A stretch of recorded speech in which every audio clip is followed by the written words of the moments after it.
Hey, Shalom, Shalom, Shalom, everyone. My name is Zachariah Yehouder, and I'm coming back with another lesson, prophesying the downfall of Babylon, aka America, home where all the gross abomination occur.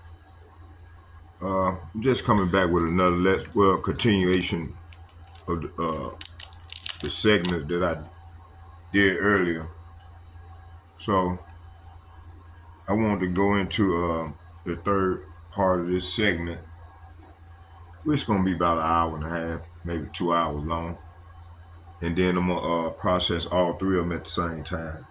That's how I'm gonna start doing the lesson, and so that way I can keep them all. I won't go off with the titles, and be, not bringing, the information in order. I don't want to be all over the place. So let's do this copyright statute. We're gonna start out watching the videos, and then we're gonna go into some scriptures. Like I like to do it. So I hope you all be edified. So let's start here. Fair use under copyright statute of 1976. Okay, fair use, fair use, fair use.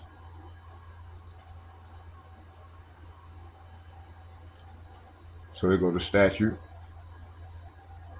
I'm not getting paid for this strictly for educational purpose, such as I'm showing as follows.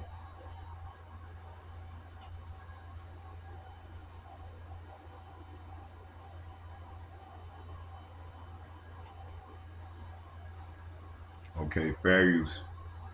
Okay, let's start here. Let's watch about a little bit of the elder. He's going live right now. Apostle. First of all, before we get started, GMS Zadok Amara, House of David 144. Hey, please subscribe to his channel. And I'm gonna send a video in its entirety. First of all, before we get started, I like to give all praises and honor and glory to Yahweh, Bahashem, Yahweh Shai, Bahashem, Rekah Quadash, and double honors to those great millstones while lunch is true. And also to those elect that scattered abroad. I like to say, Shalom. Come back here today with another great powerful lesson with the spirit and power of Yahweh, Bahashem, Yahweh Shai. And the title of the lesson is Haitians get temporary reprieve from judge. So I'd like to say shalom to all our listeners and learners. Hope this worked you today and guide you back in the path of righteousness and back to your true power, which in fact is Yahweh, Ba'ashir, Yahweh Shah. So before we start today's lesson, I have a quick news article here by NBC News. Federal judge blocks Trump administration from ending temporary legal status from many Haitians.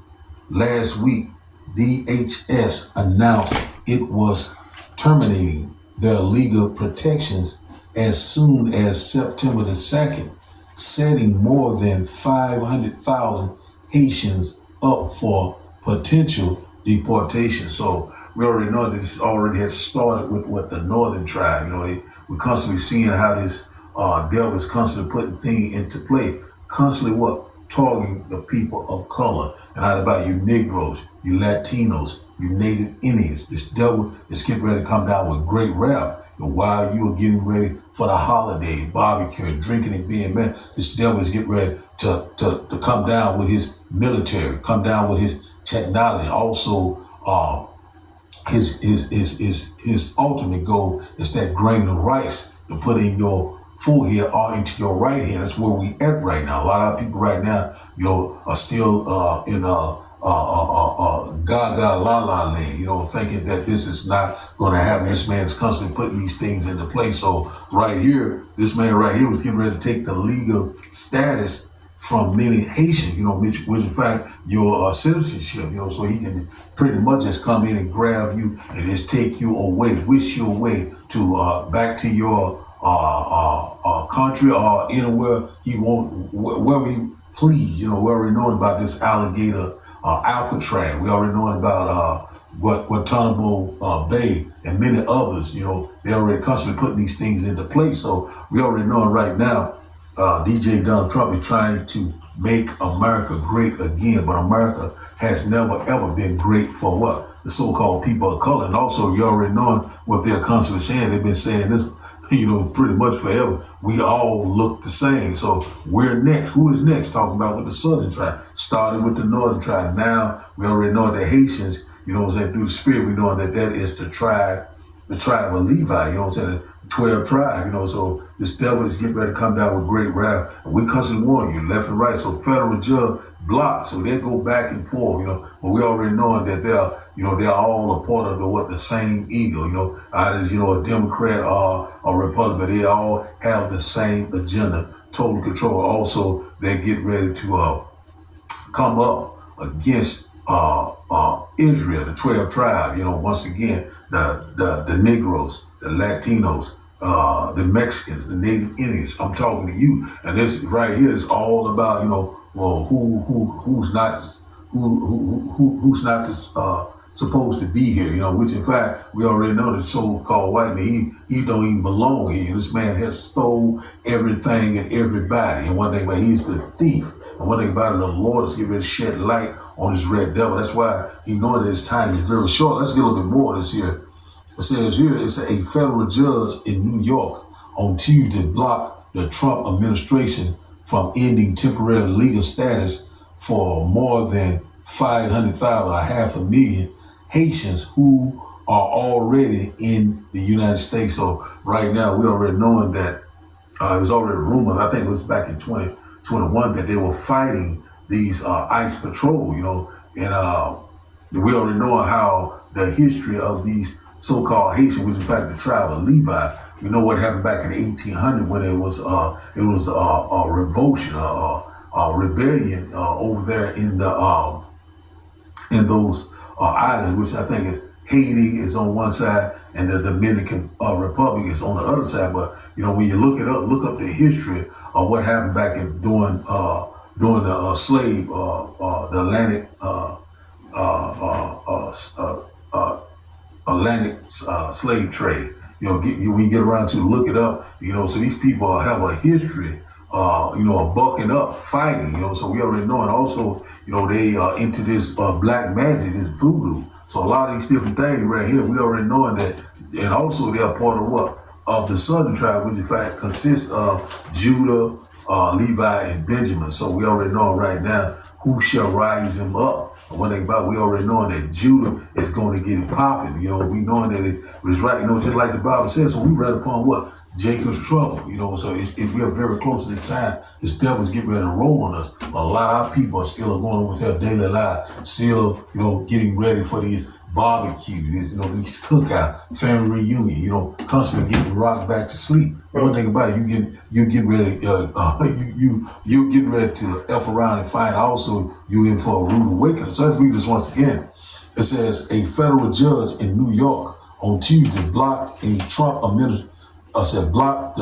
administration from ending temporary legal status for more than 500,000 Haitians who are already in the U.S. So if this were to happen, we already know that it has been Jacob's trouble, right? It's coming either way it goes. We already know that they're going to buck up behind this because they're not going back to their third world country. They already know that, there's nothing there. They're going to stay right here. So we already know this is going to cause civil unrest, civil war, a time of trouble that we've never seen before. It said a district court judge, Brian M. Cogan in New York, ruled that moving up the expiration of the temporary protected status, or TPS, said by at least 5 months for Haitians, said some of whom have lived in the U.S. for more than a decade, said is unlawful. So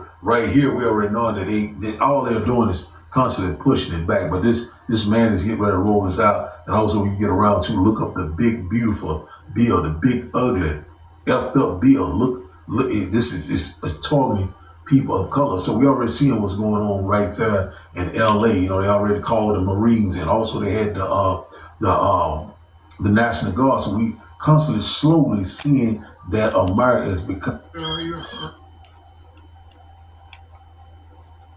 slowly seeing that America is slowly becoming a police state. It's going to be military run, and also we already knowing that cruel law and this dictator, which in fact is DJ Donald Trump. We already know and seeing exactly what he's constantly trying to accomplish. You know what I'm saying? Trying to make America great again. This place has never been great. The Lord is getting ready to destroy this place. So we see it right here that this would cause a lot of mayhem, a lot of destruction, death and destruction. We know that it's coming, so this has been put off for about 5 months. But we already know that he's going to do it before then.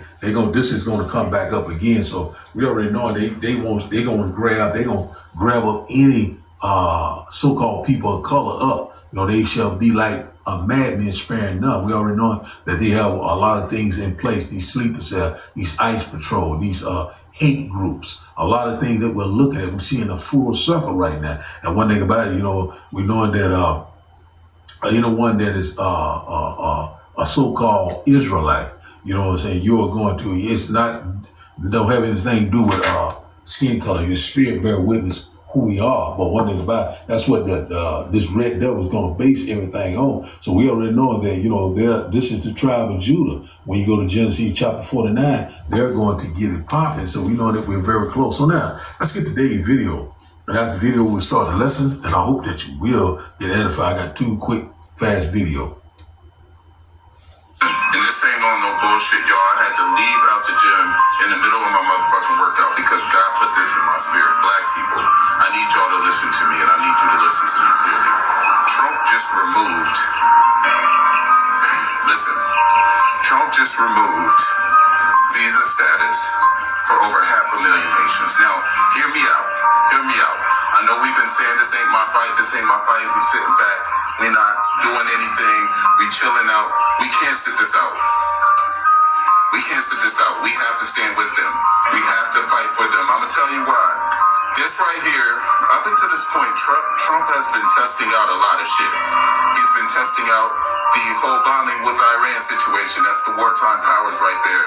He's been testing out getting rid of affirmative action. He's been testing out deporting Black and brown people. He started with Hispanics, okay? Now, we may think like, okay, this is the Haitian community.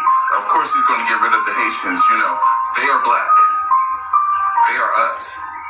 And oftentimes, a lot of times, these ICE people, they can't decipher who's Haitian, who's not. What happens when they just label one of us Haitian? It's easy to do. We look Haitian. This is a test. If Trump can get away with the removal of our Black brothers and sisters, Haitian or otherwise, African or whatever, and we do not stand up, what's going to happen when he says, let's get rid of the niggas too? So, and this video right here came out before they blocked it. So this video came out, I think, a couple of days before this came out, but I brought it out for edification purpose because they only put it back for 5 months. So we already know that they are going to come down, you know what I'm saying? The devil is going to come down with great wrath. So this is eventually is going to happen. But this video came out before they blocked it, but I brought it out for edification purpose. But you know what I'm saying? So we're seeing that this constantly doing these test runs, they constantly coming up against the people of color. You know what I'm saying? The northern tribe, the southern tribe. So we seeing it now, it's coming full circle. It's going to be what we call Jacob's trouble, the hour of temptation. We're very close. Let's get this last little couple of second video right here. It's pretty much talking about the same thing. Let's go right here. Black people are next is they'll pull out our emotions for deporting our Haitian brother and sisters. And they're saying, how can they tell the difference between a Haitian versus a Black American? This is the time. This is right now. Why? See, that's all I want to get out of that, because it's talking about pretty much the same thing. And also this video came out before. Okay, I want to go into the other video. They blocked it. Okay, we're not done. I got, let me see here.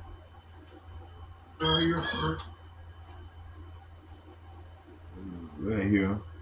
No, let's do Brother Malcolm.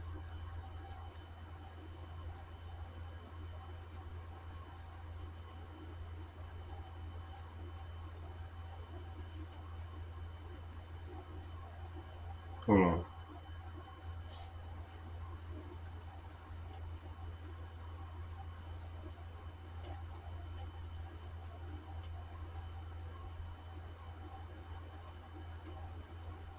Okay, I think this is it right here.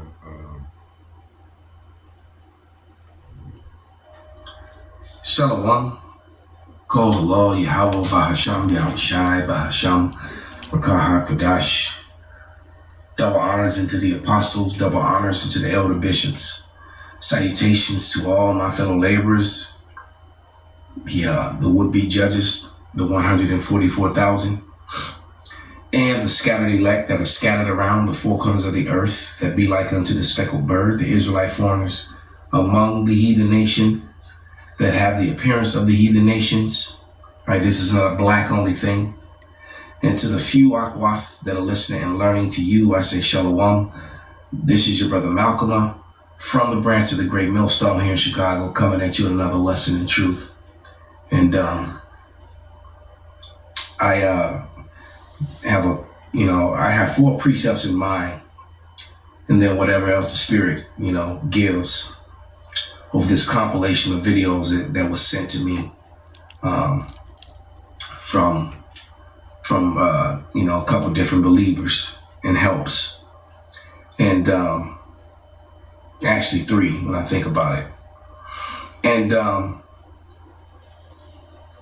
this is pretty heavy. And then I'm gonna finish with a video from the beloved brother from the Arrows of Indignation. Let him close it out without interruption. Just let it play right out. And that's about a 7 or 8 minute video. So I'm gonna end with that one, because you still have the scoffers and the deniers, and I know a lot of them are agents and things of that nature too. A lot of them aren't even real accounts. But Esau Edom is desperate to try to come against the truth and debunk the truth. You can't debunk the truth. That's the problem. All right, the truth is the truth. It defends itself. All right, we here at the Great Millstone have done a diligent search, better than Esau's, as to breaking down the meaning of the scriptures, backing it up with precept upon precept, going into the meaning of words to prove that. Well, let me just say this: we don't blurt out our opinion like gospel, like many of the people on the comment boards do. They come with that I think and feel shit. No, nobody, look, STFU, nobody gives a damn about your opinion, what you think and feel. It's either left or right, it's up or down, it's right or wrong, it's cold or hot. There is no in between when it comes to the Lord, man. All right, so without any further ado, I'm going to play, a portion of this video. And you have to understand, this is from the real estate mindset. There was actually 2 from this one. I'm not going to play the other one. Just the first 5 minutes of this video is more than enough. But it's letting you know that the state of America, if you're really paying attention, is a problem that was created by so-called white people. And they love to point the fingers at at people of color, especially the Israelites, and try to make them a problem. But this is failed white male policy. This is failed leadership, because the basis of men, the lowest of men, the wicked, as the Bible refers to them. Daniel warned us of all things. He warned us that they would be in charge. They would ruin the earth. And also he warned us that there will be a time like never before is being created because of their rules. So all America's problems are white problems. All right. And, these hateful racists that are being very active, that have been emboldened by their president, are really helping to propagate that. So let me get this scripture. This is Jeremiah 28:8, and it says, "The prophets that have been before me and before thee of old, both prophesy against many countries and against kingdoms, against great kingdoms, of war and evil and of pestilence." And there's no kingdom that's been greater than Babylon the Great, which is America, which is also spiritual Egypt and Rome. All right. How could you have the greatest kingdom, as they like to say, in the history of mankind, and it not be mentioned mentioned in the Bible. Okay? As simple as that. Prophets have prophesied against this place. It's 1 Peter 4:11, and it reads, if any man speak, let him speak as the oracles of God. And if any man minister, let him do it as of the ability which God giveth, that God in all things may be glorified through Yahushua Mashiach, to whom be the praise and dominion forever and ever. Amen. All right, so we do this that Yahushua be praised, because these are the words of his book. He comes in the volume of the book, coming to pass that we're saying, not our own. You have people that come on the comment board and they speak as if we're speaking of things that we want to come to pass, and flip side of the coin, what Yahushua wants, we want. All right, and what Yahushua wants is destruction, blood and destruction of the Edomite race, because you're so full of hate. The Lord is full of hate. He hates Esau, Edom. Look at what they're doing to the earth. You're not complaining about what the hate that's being propagated by the JOOs, by the small hats, committing a genocide before the whole world for almost the last 2 years. You're not complaining about that. You're not complaining about the everlasting, almost 500-year hate, destruction, death that's being done against the Israelites here in America and around the world and other people of color. All right? That these murderous colonizers can continue to just murder and colonize even into 2025, when now that you have video and technology to show you the visuals of what they're doing.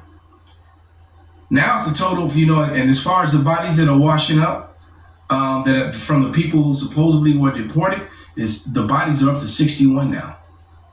All right, the sharks didn't get them all. All right, the Lord let those 61 plus bodies make it to the shores to show you the evil of the so-called white man. Esau, Edom, the self-proclaimed so-called white man, they are the wicked. They're the destroyers of the earth. They are the destroyers of mankind. All right, and they're being exposed. They are not good people at all. All right, and they're showing their hate as they're trying to get. They're basically the attack on Jacob has begun here in Babylon. You still have dumbass Israelites and stupid other people that want to be in denial of that truth. School to memorize facts you never use. You went to school to memorize facts you never use. You were trained to raise your hand, wait your turn, and follow instructions. Then they told you, get a job, work 40 hours a week, give half of it to tax, retire at 67 if you're lucky. That's not a life.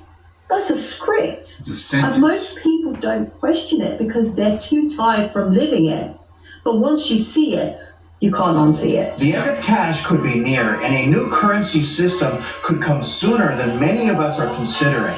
So today, we're going to investigate why so many bank branches are closing down across the world and ask the question, is this the beginning of the end for cash? And then we're also going to dig into a report where economists are sounding the alarm on what they say is the number one biggest risk for the Trump presidency, which are bank runs. Now, personally, I find that extremely suspicious because some of those same people are also saying that the economy is strong. Well, if the definition of a strong economy is drowning in $37 trillion in overwhelming debt that's going to be passed on to my unborn grandchildren to pay, then yeah, our economy is super strong. Now, we're also going to cover the Fed's recent banking stress test that was ran on 22 different banks, all of which, probably no surprise to you, passed with flying colors. However, many people are saying that the stress test was the easiest stress test ever performed on banks, not because the banks are super strong and resilient, but because they are incapable of handling a true, real-life economic collapse stress test. Now, think about it, guys. They stress tested about $550 billion in defaults. We have about $600 trillion in derivatives alone. $550 billion isn't even 1% of that $600 trillion. That's more than enough information right there. All right. $600 trillion. All right. And they couldn't survive 6 billion. Stress test. This is being orchestrated by the A Nationals. A nationals like BlackRock, and Vanguard, which are controlled and ran by the small hat JOOs. All right, who really have, and they want to bring down the system because they want to usher in a new one. Just like it says on the dollar bill, the Novo Order Seclorum, a new world order. Which, if you said that 20 years ago, you were scoffed and laughed at. Now you've heard presidents say it. Over the last 10, 15 years, presidents have said it in speeches. Even the Pope mentioned that it's time for a new world order. Yeah, well, the new order that's coming is coming from Yahushua, from who the world ignorantly, fraudulently, and purposely, falsely calls Jesus Christ. Just like, go learn about the Jesus story. The so-called black guy from Africa that came with the powers that these white people are so fearful of, that's being passed around through they know what's about to happen, which is why they have a short time left, which is why they're doing what they're doing. All right. And all this collapse of the system, of the financial system, of the dollar, is to usher in how they're going to control people and bring the world back from the edge of chaos, and all this racial skirmish, which is about to happen in America and possibly around the world as a result of what's happening in America. How they're going to bring all this back and get control again with the digital system, with something that's implantable. As simple as that. This is Revelation 13-16, and it reads, "And he caused all, both small and great, rich and poor, free and bond, to receive an mark in their right hand, at charagma, all right, or in their foreheads, and that no man might buy or sell save he that had the mark, or the name of the BESAT, or the number of his name." That is the micro CHIP. As a matter of fact, before I get any further, let me declare the copyright statute. Section 107 of the copyright statute, right, which allows fair use. I'm declaring it to prevent any issues, because I don't know, I'm pretty sure that this, or I think, I'm going to assume this real estate mindset is monetized. All right, so, I have, I'm declaring the act of Section 107 of the the disclaimer of the Copyright Act 1976. Allowance is made for fair use for purposes such as criticism, comment, news, reporting, teaching, scholarship, education, and research. Fair use is permitted by the copyright statute that might be otherwise infringing. Let's continue. Okay. Here I have clearly some more orchestrated madness. All right. That that's going to be a result of all the craziness and the madness that is actually happening. All right. My professor actually sent me this video here. I saw it, was like, what the hell? So there's some crazy things going on southwest and out west. So here we go. I didn't know this, but if you're in Texas, law enforcement is telling you that you need one thing if you're going to be parked at these truck stops. Hey, I'm sitting here in Houston at, this is Channelview or Baytown? This is Baytown. This is Baytown, Texas. And this officer here is just checking in the back of my trailer for some vandals. And this is what he told me I need, or this is what he said I need in Texas when I'm at a truck stop. Here in Texas, at this location, PD and myself would recommend that you have your gun on you. So if anyone tries to steal off of your truck or your trailer, you shoot them. And because this is considered your home. Here in Texas, you're protecting your home and your belongings that go to your home. So anyone that's trying to, present themselves as a threat, shoot them down. Right on. I wish I had a gun with me. Right on. Thank you, officer. You're so welcome. Have a great day. You too. Bye-bye. So what this telling you, he said, click, click, say less. All right. But what's that telling you? What's that's telling you? What that's telling you is that trucks have been getting jacked. All right. That's exactly what that's telling you. That's telling you that they've been getting robbed at bus stops. Why? Because they want, resources and the things that other people have. That's a sign of the times. Okay. That is not a very good thing at all. So here, Let me grab this next one. And I don't know what the title says, what in the end of the world is happening? It's like, what in the end of the world kind of shit is this? But let's play this. And this happened out in Vegas. All right. I'm like, what then? I'm still like puzzled. Like, you know, I'm thinking, man, did the Chariots do this? You know, because there's no way that anybody could have done this and not be seen and not been caught, especially since it goes on for miles and miles and miles. You know, it seems like it goes on for 2 or 3 miles. So here we go. Las Vegas. We are on Tropicana in front of the Walmart. Every last one of the light poles, the electricity poles are down. This goes for miles. We ain't got no power. I don't know what the hell is going on. This goes for miles, y'all. Look at the cords on the ground. It goes all the way down. Miles. What the hell? That's some of the craziest shit I've ever seen. What the hell? All of these are down, y'all. Every last one of the towers down. See, I'm gonna let it play again, because this is crazy. Las Vegas. We are on Tropicana in front of the Walmart. Every last one of the light poles. And the bus got stuck in the middle. You don't understand what you're looking at. All right? We ain't got no power. So what that means is while that bus was driving, all right, while it was driving and it stopped to pick up passengers, those poles came down as it was in motion, in front and behind it. The bus can't even leave. How? That's some out of the world, unexplainable shit. So what that means is that it wasn't pre-done, it happened right there.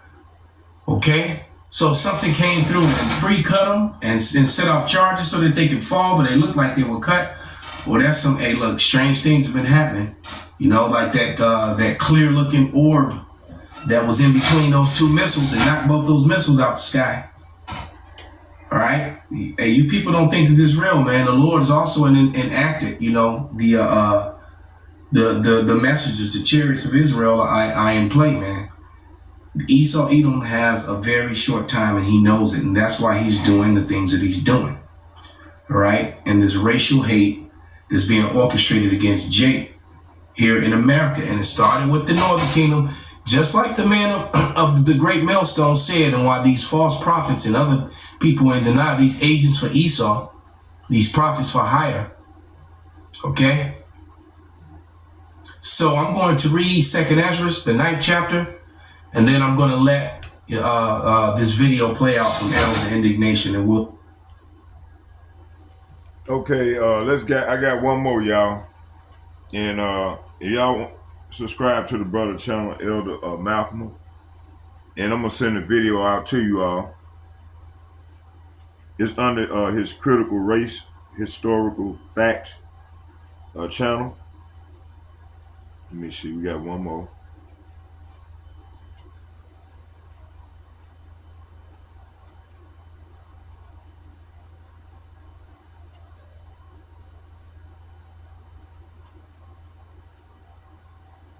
Let me see.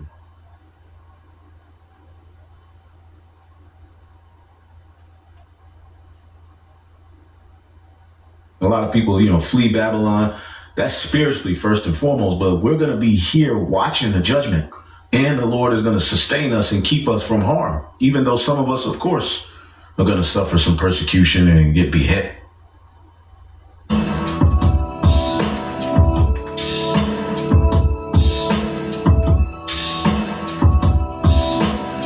This is the one right here. I like to say it, a little controversial, but I couldn't care less. We have a lot of bad criminals that came into the. I like to say it, a little controversial, but I couldn't care less. We have a lot of bad criminals that came into this country, and they came in stupidly. It was an unforced error, It was an incompetent president that allowed it to happen. It was an auto pen maybe that allowed it to happen. And it did happen. But we also have a lot of bad people that have been here for a long time. People that whack people over the head with a baseball bat from behind when they're not looking and kill them. People that knife you when you're walking down the street. They're not new to our country. They're old to our country. Many of them were born in our country. I think we ought to get them the hell out of here too. You want to know the truth. So maybe that'll be the next job that we'll work on together. But I think getting them out, we forget about them. We had some bad accidents in New York, and they're not accidents. Okay, hold on. Here's how we're gonna stop making excuses and learn those languages next year. You throw on a little Pimsler and you do the chores you had to do anyway. A wave of disappointment. One of President Donald Trump's most loyal voting blocs, Cuban and Venezuelan immigrants. Now speaking out in Miami, a Republican stronghold, as the recent wave of deportations hits home and the Trump administration moved to end temporary legal status, or TPS, for more than 500,000 people who arrived during the Biden administration. Elena Conde says she came here from Cuba on humanitarian parole in 2023. Her husband, Ariel Lara, crossed the border with Mexico twice, once in 2019 when he was detained and deported, and then again in 2022. 6 weeks ago, he was taken into custody at his residency hearing. So he was given an appointment to go to ICE. You told him before he left for that appointment, you don't have anything to worry about. You haven't done anything. Instead, he was transferred to Texas, where we spoke to him from his detention center. Ariel, ¿qué piensas sobre lo que está pasando ahora en este país, en este momento con respecto a las deportaciones? How do you feel about everything that's happening right now in this country with the deportations? You don't understand how this could happen. ¿Qué pensaba que iba a pasar cuando ganó Trump? What did you think was going to happen when Trump won? You're saying you believed the president when he said he was going to deport criminals. Now, Elena is left behind with her daughter, 7-month-old son, and Ariel's 70-year-old grandmother, who has been a U.S. citizen for years. Together, facing a reality they never imagined. Toda mi familia votó por Trump. Your whole family voted for Trump. Lo apoyaba a Trump durante su campaña. Did you support him? Yo estoy fuera. You're outside of it. You can't vote. Pero te sientes decepcionada. Do you feel disappointed, deceived? Engañada. Me siento mal porque sé que ellos creían en él. You feel that because you mal. The rest of them believed in him. It's a concern Democratic strategists are capitalizing on, with billboards like these calling Republican lawmakers traitors. Still, here in Florida, Trump won almost 70% of the Cuban American vote in 2024, along with 61% of Doral, home to the largest Venezuelan American population in the U.S. They used us. Adelis Ferro is the co-founder and executive director of the Venezuelan American Caucus. How is the Venezuelan community feeling right now, especially in the context of these deportations? Desperate, terrified. There are people with mental health issues. There are people with panic attacks, anxiety attacks. They'd rather to die than go back to Venezuela, and then People you have are to stop. talking about taking their I have lives those messages. because the situation Because here of the situation, they'd rather so to bad take with their own deportation. lives, yes, than go back to Venezuela. The ripple effects affecting families and businesses. This Venezuelan business owner, who asked us not to use his name to protect his business and fellow owners, said the political instability has led to a 20% drop in revenue. It's affected your clients as well as the people who work here. A lot of people have already invested in businesses here and they've stopped because they just don't know what the future brings. Still, experts say the current turmoil may not hurt the Republican Party. All this stuff done in the first 200 days of the administration. They have a long road ahead before the midterms. Do you think that Trump will pay a political price? I'm not sure that Trump or the Republican Party as an institution is going to suffer a great deal unless the Democrats can muster an opposition that is a compelling vision as to how things could be done differently. Morgan Radford, NBC News. We thank you for watching, and remember, stay up. Okay, hold on. All right, we ain't done yet. I want to go here. Mm. Wow. Our people brainwashed, boy. It don't matter who you vote for. This man. Persecution and get beheaded and stuff like that, but not all of us.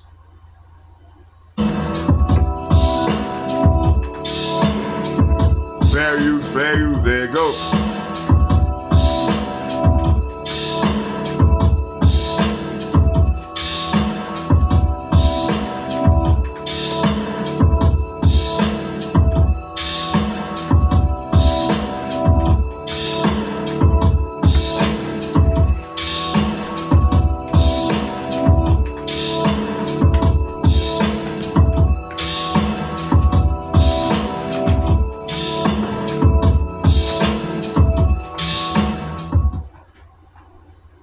Shalom. Giving all praises to the Heavenly Father, Yahweh, Bahasham, Yahweh Shai, Bahasham, Rahakodash. Double honors to the apostles, the bishops, and the elders at Great Millstone who rule well. And as always, we give peace and salutations unto the elect. Those of you coming back to the Most High, the God of Abraham, Isaac, and Jacob. All right. Yahweh, Bahasham, in the name of Yahweh Shai, which is the name of the only begotten Son of the Most High, who the world ignorantly calls Jesus Christ, our mediator, and our way back to the Father in these latter days via the blood shed. All right, we have access to the Holy Spirit of HaKodash, all right, and a chance to be of that number, all right, who were predestined to get the victory, all right, to be holy, to be separate, to be covered under the blood of Yahweh Shai, which is our only way out of this mess we see in the earth. Okay, the blood of Yahweh Shai is how we will be redeemed back to the Father. Okay, as a matter of fact, let's get Revelation, the 5th chapter,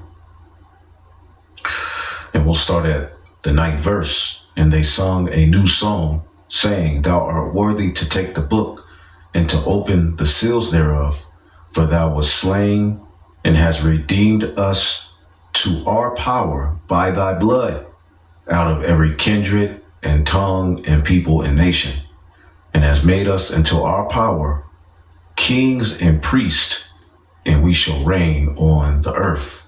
And this is what we long for. But through that blood, we now have the power to testify. But upon his coming, it grants the elect access, all right, to be redeemed out of these various different captivities, which, I mean, if you're looking at the current condition of the earth, all right, you know that things are getting dangerous. All right. You know, as the scriptures say, perilous times. All right. And as things are getting more and more, you know, opened up to us through the Spirit, you know, the Lord is allowing us to see the earth in an absolutely chaotic, wicked, you know, demonic, you know, fashion. And, you know, that's why the scriptures talks about the elect, you know, who are covered under the blood of Yahweh Shai and have the testimony, not, you know, loving their lives even unto the death, because, you know, the Lord, you know, this is a part of our test, a part of our, you know, proving grounds, a part of our, you know, rites of passage, you know, to come in the flesh in these latter days and, you know, ultimately have to walk through the straight gate, all right, keep the faith in these times, you know, while the world is just completely being ran out of order. And the Lord, you know, allowed us to see, you know, this world in such a decrepit position so that we can hasten and call on him and acknowledge that we need a higher power. The majority of our people, all right, the last thing they're calling on is a higher power to deliver them out of this madness. Right? They want more money. They starting these podcasts. They becoming more and more vile, more and more godless. All right, but the times are short. And, you know, I have this article here, Goodbye 24-Hour Days. Astrophysicist, all right, physicist warns that the Earth's rotation is accelerating and we could experience the shortest day in history in a matter of weeks. All right. And, Esau's, pseudoscience or whatever. All right. Aside of that, pretty much at the end of the day, we do notice that the times are shortening. Days literally aren't days as they used to be in, the times past. We're living at a time where the Lord is accelerating things. Okay? And we could experience the shortest day in history in a matter of weeks. And we already experiencing shortened days. We talked about at camp yesterday how pretty much, you look up and it's like minutes are going by, hours are going by super fast. All right. And this is one of the signs that the Lord gave us, which got, this group of garbage pail kids, Muppet babies, grown Muppet babies, one body in Yahushai, or one body they took Yahushai, and they're talking about for us to say World War III is something, in the scriptures, and for us to, say chariots exist and, align things that are happening up on the earth with prophecy. That's us seeking a sign. Well, the Lord gave us signs. He gave the righteous signs to look out for, and they would be for comfort because he prophesied certain things in the scriptures that we are seeing in our day come to pass. Now, let's get the book of Mark. I believe I had it here. Let's see here. Is that where? No, that's not it. Thought I had it here. Give me 1 second here. Let's go back here. There we go. And this is Yahushai speaking, right? These are the words of Yahushai. Okay, so this is the book of Mark 13 and 19. It says, for in those days, all right, shall be affliction such as was not from the beginning of creation, all right, which the Most High created unto this time, neither shall be. So the days that are coming, okay, are tied to a time that was not, let's read it again. Daniel, the 12th chapter comes to mind. For in those days shall be affliction such as was not. Let's read this in the NLT. All right. For there will be greater anguish in those days than at any time since God created the world. And it will never be so great again. So the times that are coming, for some reason, our people, you have a lot of rebellious Israelites of the opinion that there's not going to be any trouble. It's on now it's Esau's time to suffer trouble. Well, you do have Esau suffering trouble. Esau's through.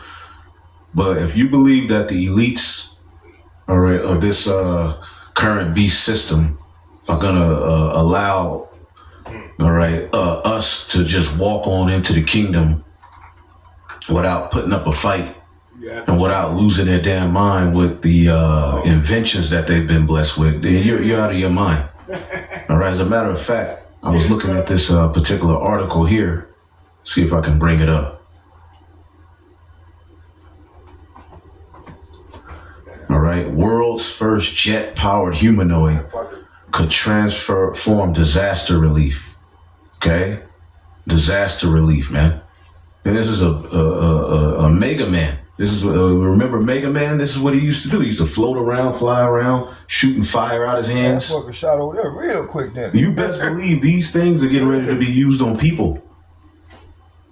That's an aspect of Daniel, the 12th chapter, a time like never before. Because there have been, times of distress on earth where our enemy using a knife or a gun or a weapon harming us. Now they have weapons like this. And this is, if you're seeing it, if they're showing you this, just know that, right, maybe 20 years ago, they had it already. Damn. Man, 30, 40 years ago, they had this technology already. What the hell? And they just slowly release it so that they can control the narrative. But, okay, this is the type of madness that this devil is up to. So the Lord has to shorten the times. Yeah.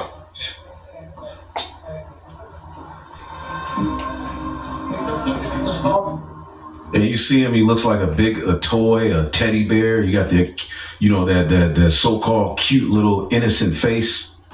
That nigga will burn your arm off. Right? And fly off. Nigga don't need gas all day. And you got these other robots. Because hey, that first one was like Chucky without hair. Shit, he doubles crazy, man. A lot of the U.S. troops and these human troops are going to start feeling bad about what they're having to do, taking out all of these people. So the robots are going to ultimately kick in. Because they're getting ready to wage war on the people of the earth, but it's going to go down here in America. They're getting ready to wage war, and you people are crying and fighting for this agenda under Trump. Oh my goodness, when he get done with you people, man. Even you, some of you so-called white people. Your own government is getting ready to turn on your ass. They're getting ready to come with their NWO, man, their technocracy. And you ain't gonna have no civil rights. You ain't gonna have any constitution. Okay, the laws are gonna be passed by people who are in the business of science and technology. See that? And we know where they're gonna take it.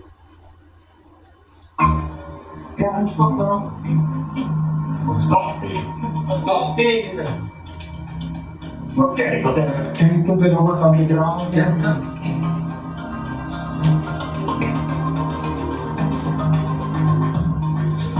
You put them in front of Walmart, little niggas running up to them. Oh, little babies running up to them, thinking it's a joke. People think that what Trump and what these devils are boasting and they're going to use. Okay, well, did not we tell you all that they were going to tap back into that scientific racism? Didn't we tell y'all that? And they're going to use AI and that pseudoscience to justify often certain demographics of people, man. It's the same thing that Columbus and them did. It's the same thing that the colonizers did, the colonial period. The same thing going on right now, and with those Palestinians with those small hats. Okay, the small hats is ethnic cleansing, man. And Esau Edom is at the end of the road. Okay, and his blessing was only temporal.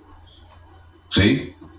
His blessing was temporal, so he's trying to set up a play where he establishes an eternal blessing in a pseudo sense, which the Lord put it in his spirit to be that crazy, right? He's trying to establish everlasting life, all right, through means of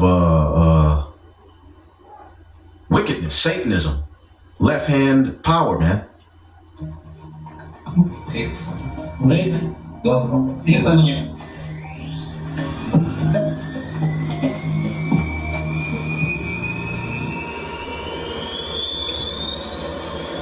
This nigga. Like old Chucky. Yeah, and that's just a little. Look at Chucky. Look at Chucky, y'all. Without the hair. Left-handed angels. That's all these are. Look at Chucky. Left-handed angels. Goddamn devil. Right, that the Heavenly Father gave Esau through Satan the power to set up on earth. He who's coming is after the working of Satan. See? So when looking at the world, you got Trump with this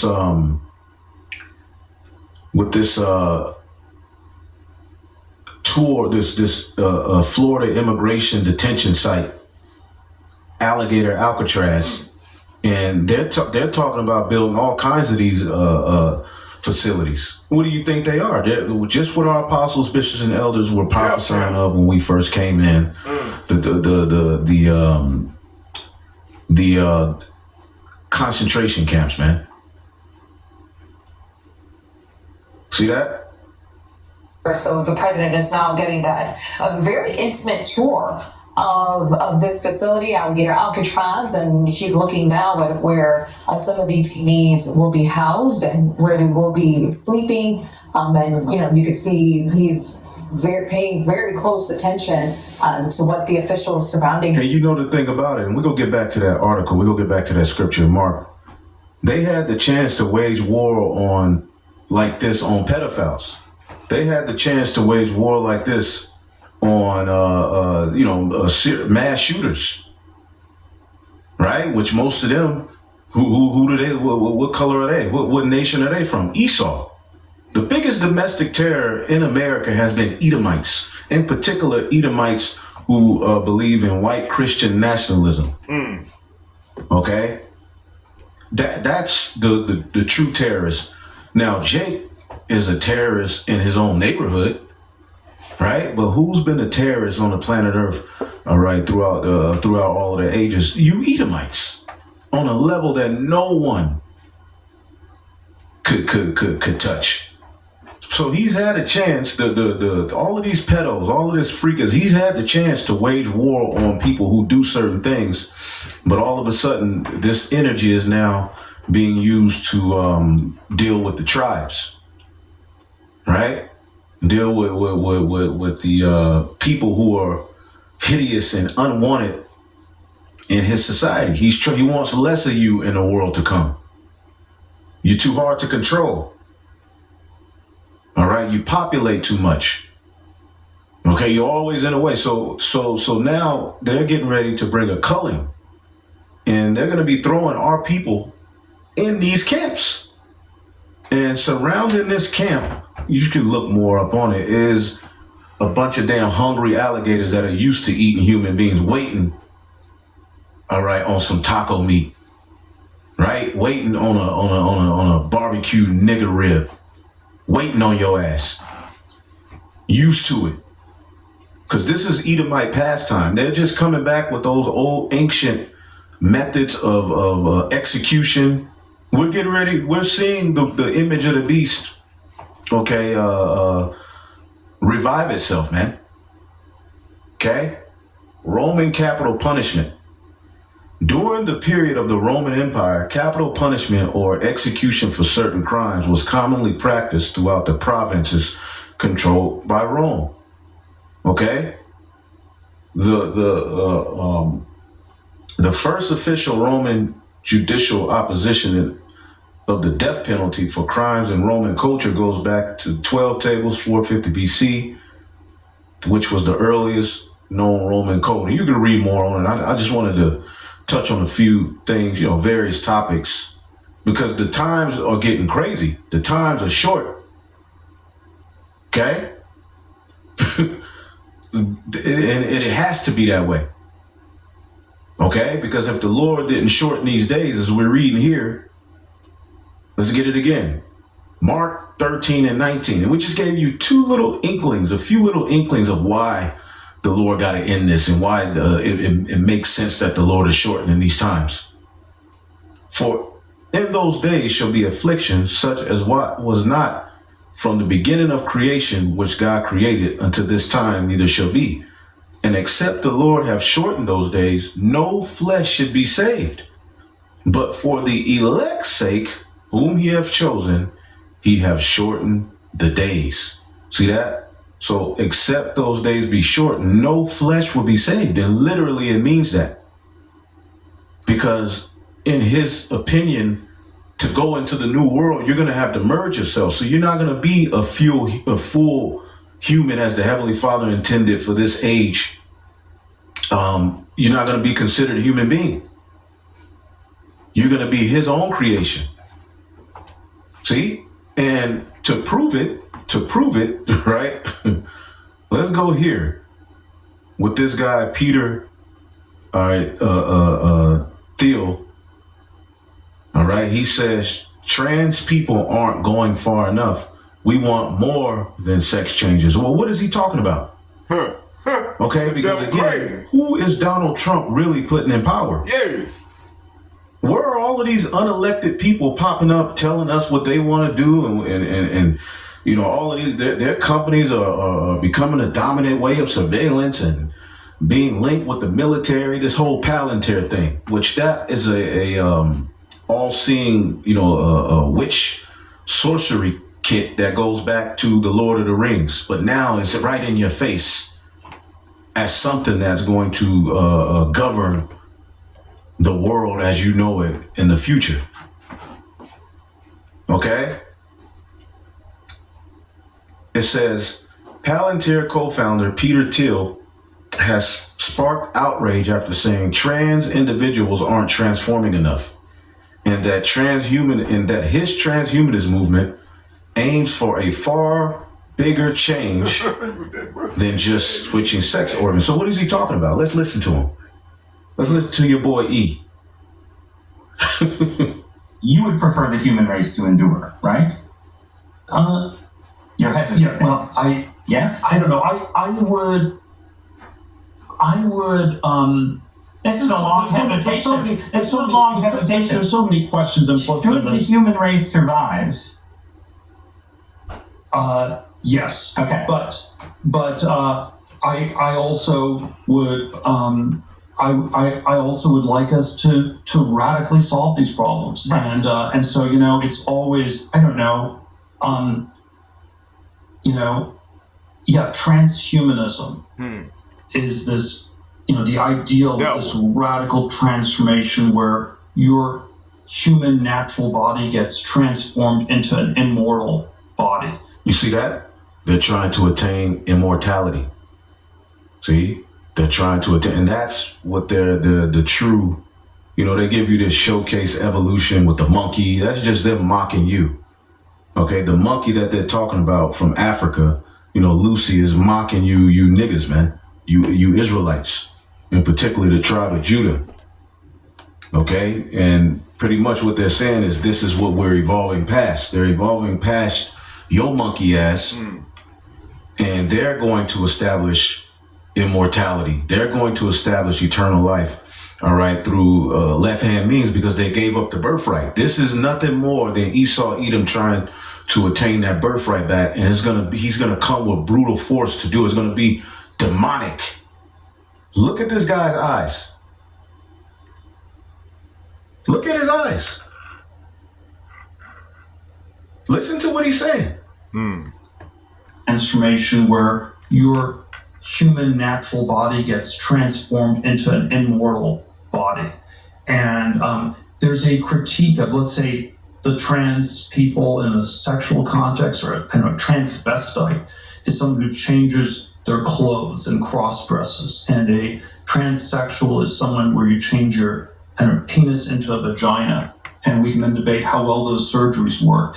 But we want more transformation than that. The critique is not that it's weird and unnatural. It's so pathetically little. And we want more than cross-dressing or changing your sex organs. We want you to be able. Man, these devils is crazy.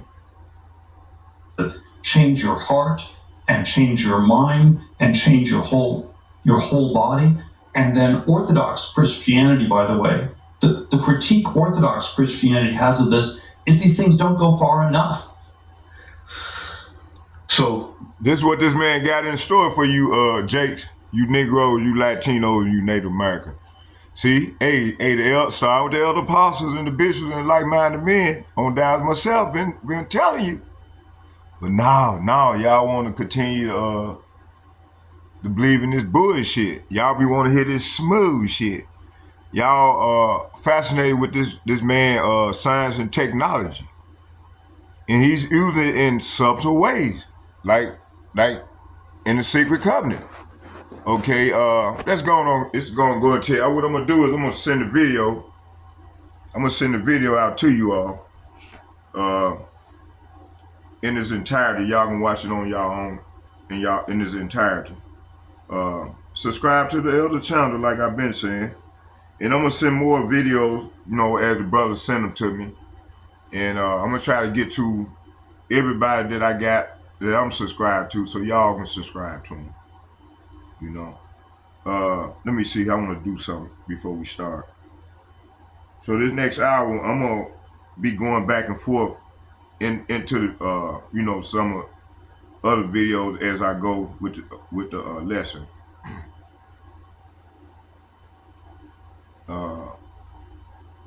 Here go one right here. I think this from the brother.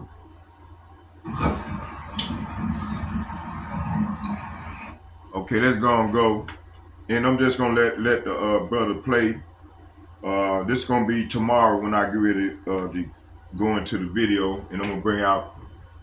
We're gonna I'll probably go out, if it's the Lord's will, go out tomorrow morning and bring out the video. But I'm gonna just let him play, and while I'm bringing out the scripture, let the video play.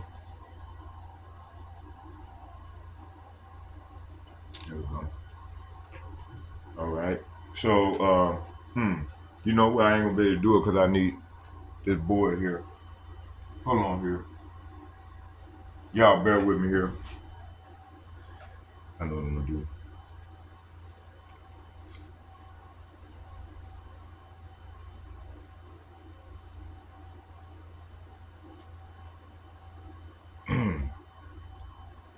Y'all bear with me.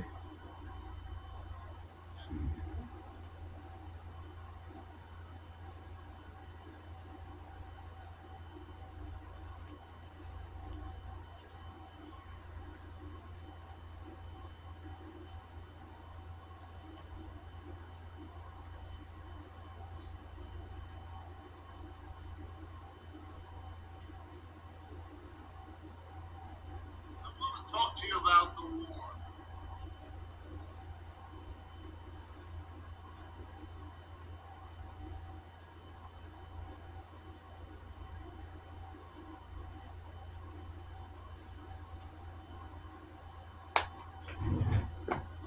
All right, we'll just do this right here. Hold on here. Sit that right there. Come on now, right there. Oh. Hold on, y'all. Let me see here. I can get something to hold it up. That's not gonna work. Let's just do this. Okay.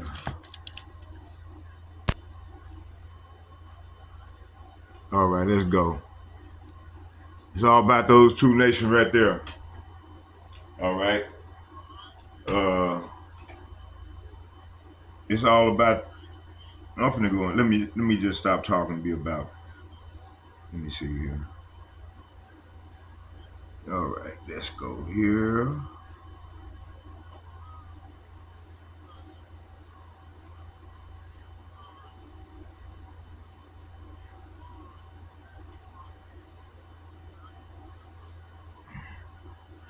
So what I like to start at is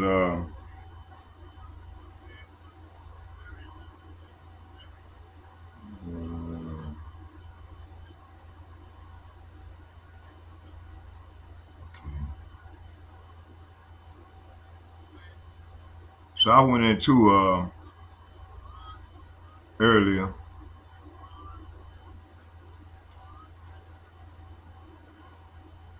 So what we are seeing, which is going on,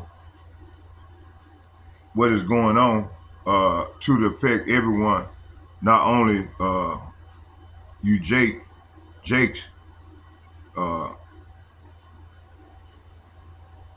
but because it's going to affect you, Jakes for sure. But this will affect everybody who is not in that billionaire club.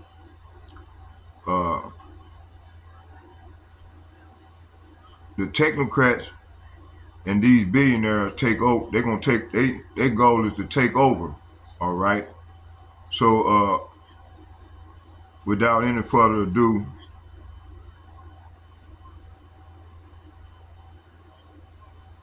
you know, it said this big old this bill, what they creating right now, is about the reckoning has begun. If you think this won't affect you, congratulations. You're exactly who it's coming for. Trump voters may keep looking right, but the damage is already done. So I was watching a video on that, and it said that the so-called big, beautiful budget is not a budget. It's Project 2025 in disguise. A full authoritarian salapia blueprint dressed up as fiscal policy. It's about to hit. It's about to hit you, Jakes. It's about to hit you, Jakes. Okay, and everybody else. Okay. It says when disaster strike, no one's coming. Section 803-07 to 803-09/climate resilience FEMA funding, floods, wildfire, hurricanes, no federal help. Your town will be burned. You know, just like a few months ago, about a year ago, about where what it was in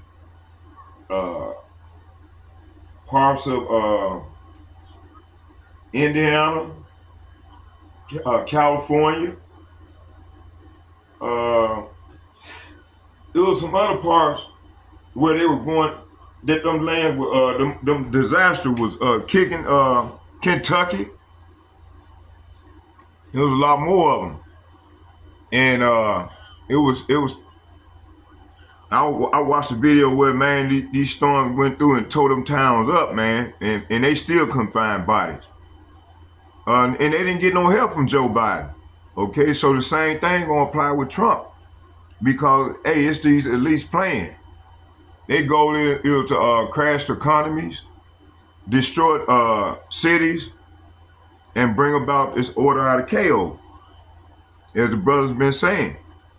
Okay, it says section 803-07 to 803-09/climate resilience and FEMA funding, floods, wildfires, hurricanes, no federal help. Your town will burn down or blow away, and all you will hear is silence. When your healthcare vanishes, that's in all this bill too. Section 441, 441, 44122, and 44131 added work requirements for Medicaid. If you miss a form, you'll lose your coverage. If you it said if you're in a blue state, your funding gets cut. Veterans, they'll face longer waits, fewer doctors, less mental health support. While Trump brags about how much he don't give a flying fuck about the veterans. They're sleeping under bridges and on park benches. You know, hey, the parks will tell you that, or a warrior coming into poverty. Okay, let me go ahead and bring that and find that and bring that out. You know. So the brother was going on. He was going in on him, man. I got the video. I'm gonna send that video to you. This video as well with the rest of them. Leave it like that. Okay. So right here is a powerful and urgent message that needs to be broken down clearly, especially in the context of prophecy. So Esau Edom's agenda and these elites' agenda. It said, in the times we're in, you're touching on Project 2025, economic collapse, authoritarian restructuring. See, this is that great reset I was bringing out the other day, and how Jake, the Israelites, when we always said Jake, we mentioned that it's talking about the Israelites. And the rest of the world outside the elite class will suffer under the rulership of these technocrats and billionaires. Let's go further. Project 25, reckoning has begun, a prophetic breakdown. It said, introduction. It said, if you think this won't affect you, congratulations. You're exactly who it's coming for. This isn't just about politics. It's about prophecies. Edom's final push to consolidate control before his kingdom collapses through Project 2025. Let me get some, my mouth is getting dry here.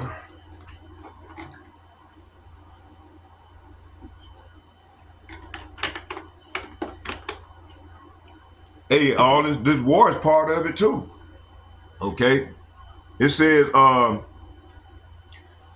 Project 2025, we're witnessing a merging of technocracy, authoritarianism, and spiritual wickedness in high places. The so-called big beautiful budget is not fiscal reform. It's a war manual targeting the poor, the righteous, and especially the elect of Yasharallah, Israel. Yasharallah means Israel, which consists of the Negroes, the Latinos, and Native Americans, along with these speckled birds. Okay, the speckled birds are the people that look like the other nation, but they actual Israelites. Okay, how we can tell? Their spirit bear witness with our spirit that we telling the truth, the 100% truth, and they calling on the Lord's real name in these latter days. They are Israelites, so we call them. They are called speckled birds. Okay, let's keep going. It says here, Section 1, Project 2025. What is it?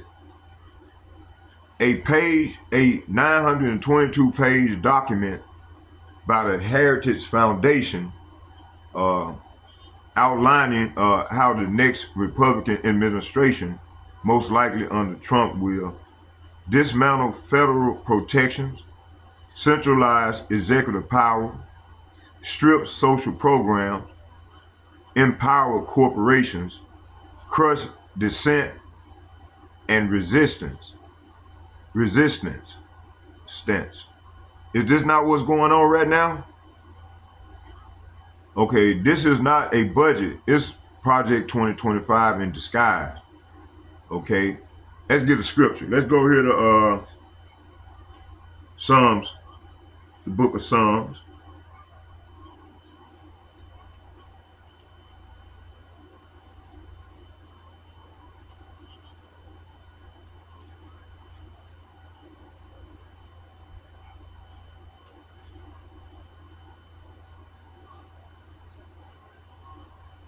Verse 96. Salapia. Verse 94. Chapter 94.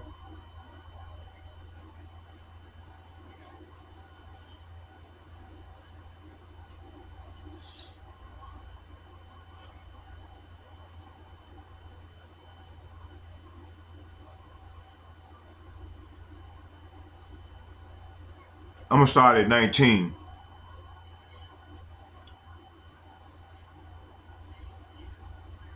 Actually, start at 18. It said, when I said my foot slipped, thy mercies, O Yahweh, held me up. In the multitude of my thoughts within me, thy comforts delights my soul. So while this devil trying to manipulate and try to take our mind, souls, and body, through this agenda that they trying to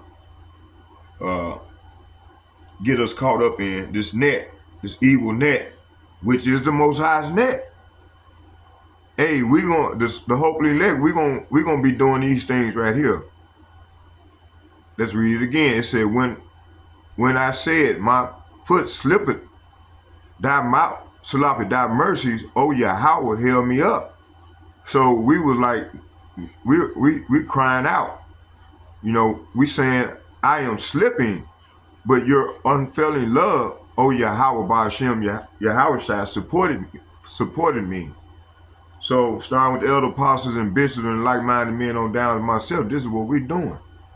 It said, in the multitude of my thoughts within me, thy comforts delighted my soul.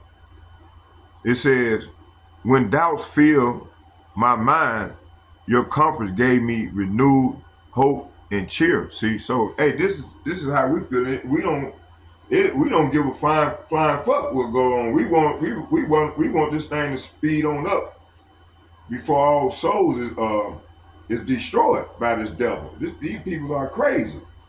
You see?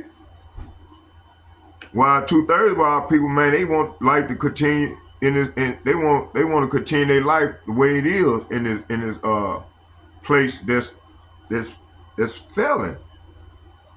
In all walks of life is failing. But our people, man, they continue to tap dance, man. They not, a lot of them, man, is not even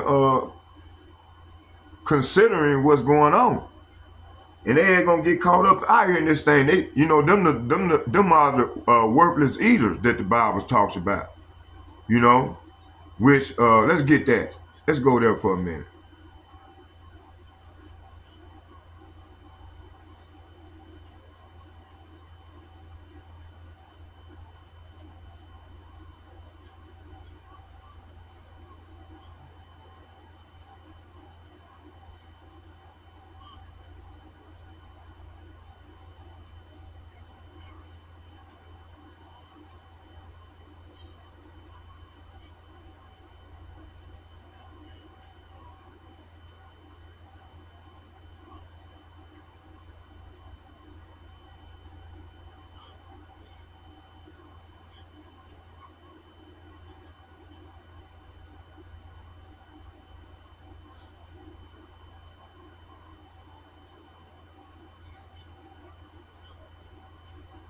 Oh yeah, it's right in here.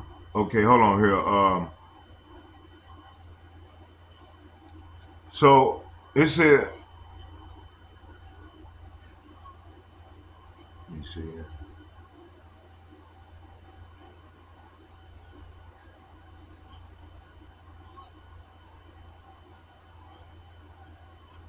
Okay, you know, I did a little research to find out what that worthless eater was talking about.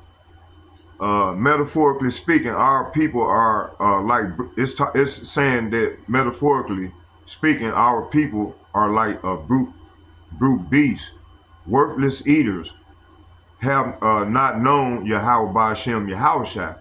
So they're going to learn the hard way. They're going to the Lord is going to do a marvelous work with these people that join to this devil, the heathen nation, and these heathen nations. Okay, it's.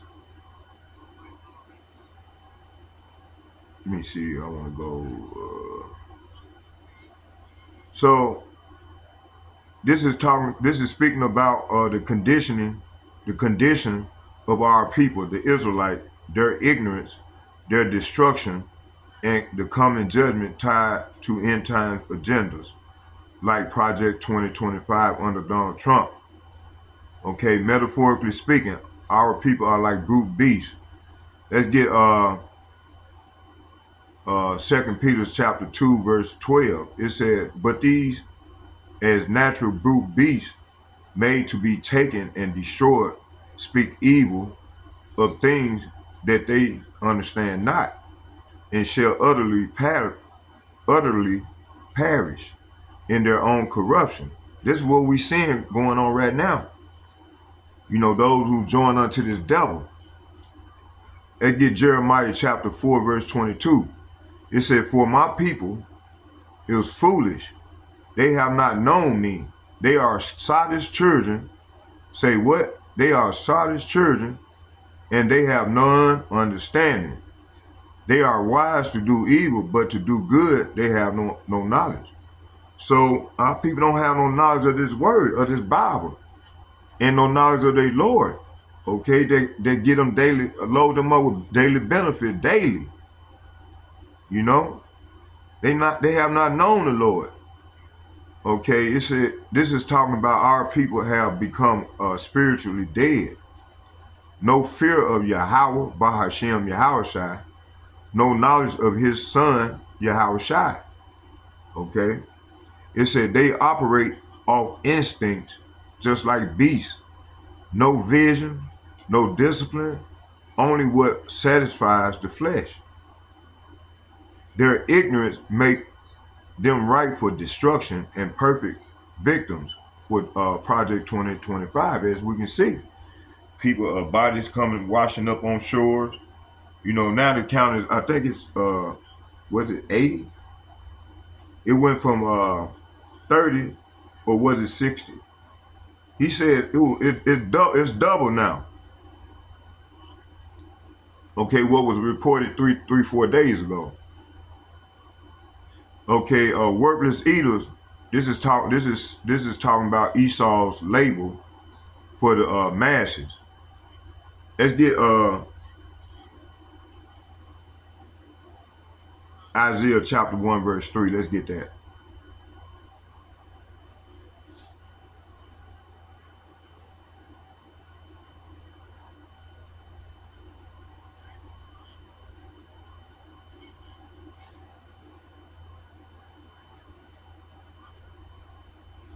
Isaiah chapter 1. I'm gonna start at the top and read down to 3. It said the vision of Isaiah the son of Amos, which he saw concerning Judah and Jerusalem in the days of Uzziah, Jotham, and Ahaz, and King Hezekiah, king of Judah. Verse 2, it said, "Hear, O heavens, and give ear, O earth, for Yahweh has spoken. I have nourished and brought up children, and they have rebelled against me. The ox knoweth his owner, and the ass his master crib. But Israel do not know, my people do not consider." So what these 3 verses is saying, the Lord is saying, listen, O heavens, pay attention, earth. This is what Yahweh Bahashem Yahushai says. The children of Israel, Salafi, the children I raised and care for, have rebelled against me. Even an ox knows its owner, and a donkey recognizes its master care. But Israel doesn't care. Salafi, Israel doesn't know its master. My people don't recognize my care for them, see? So the Lord is saying we don't recognize his care for us, which 2/3 of us don't.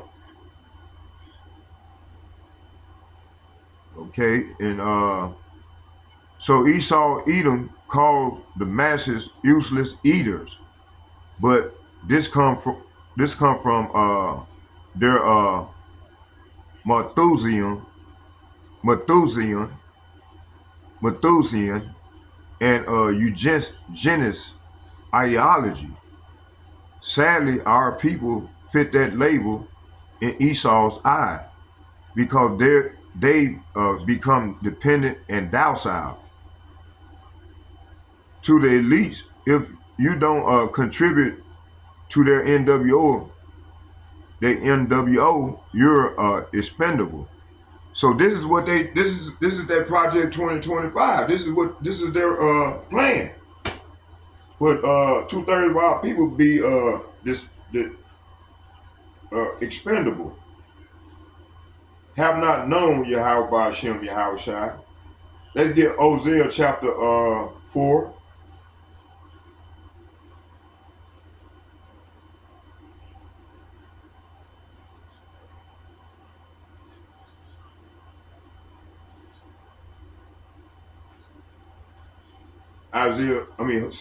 Hosea chapter 4 verse 1. It reads, "Hear the words of Yahweh, ye children of Israel. For Yahweh has a controversy with the inhabitants of the land, because there is no truth." Say what? Because there is no truth nor mercy, nor knowledge of God in the land.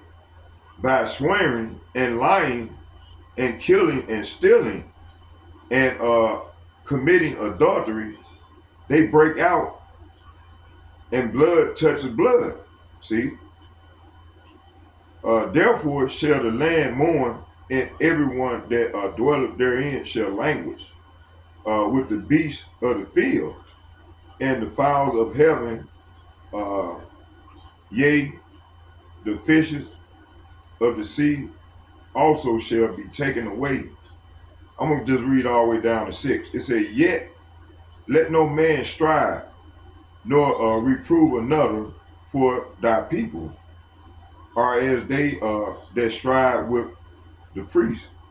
It said, therefore shalt thou fall in the day, and the prophet also shall fall with thee in the night, and I will destroy thy mother. So this is what's going to go on in this Project 2025 deal. Verse 6, it said, my people, say what? My people are destroyed for lack of knowledge, because thou hast rejected knowledge. See, our people reject knowledge. Knowledge of this Bible, knowledge of who they are, and knowledge of the signs of time, and the knowledge of the end. So therefore they're gonna perish for not having this knowledge of the Lord and his law, statute, and commandments. You know, it said my people are destroyed for lack of knowledge, because thou hast rejected knowledge. I will also reject thee, that thou shalt be no priest to me, seeing thou hast forgotten the law. Say what? The law. Say what? The law of thy power. I will also forget thy children. See?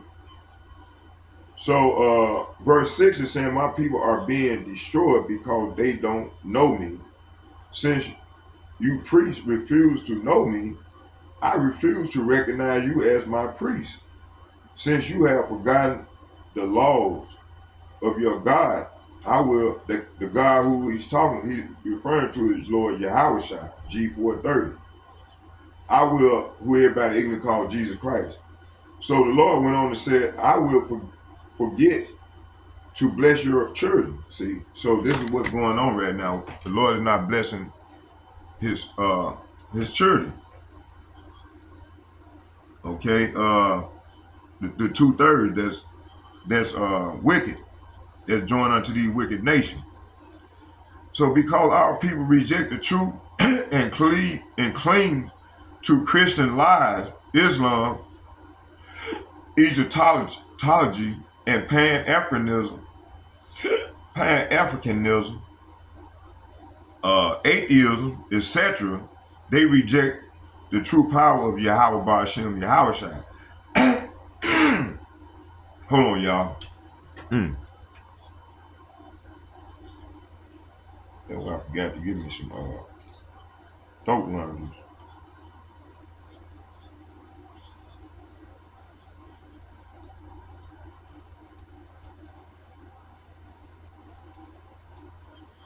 Hold on, bear with me. Okay. Oh, man. All right, let me see what was.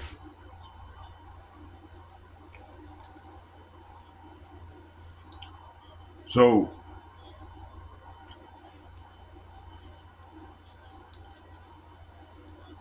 because our people reject the truth and cling to Christian lies, Islam, etymology, Pan-Africanism, and atheism, etc., they rejected the true power of Yahweh Ba'ashem Yahushua.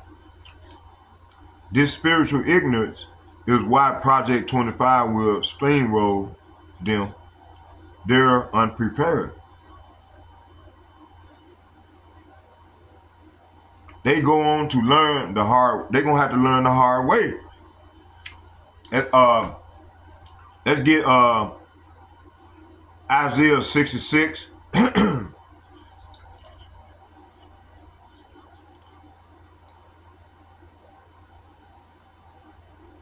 Isaiah 66.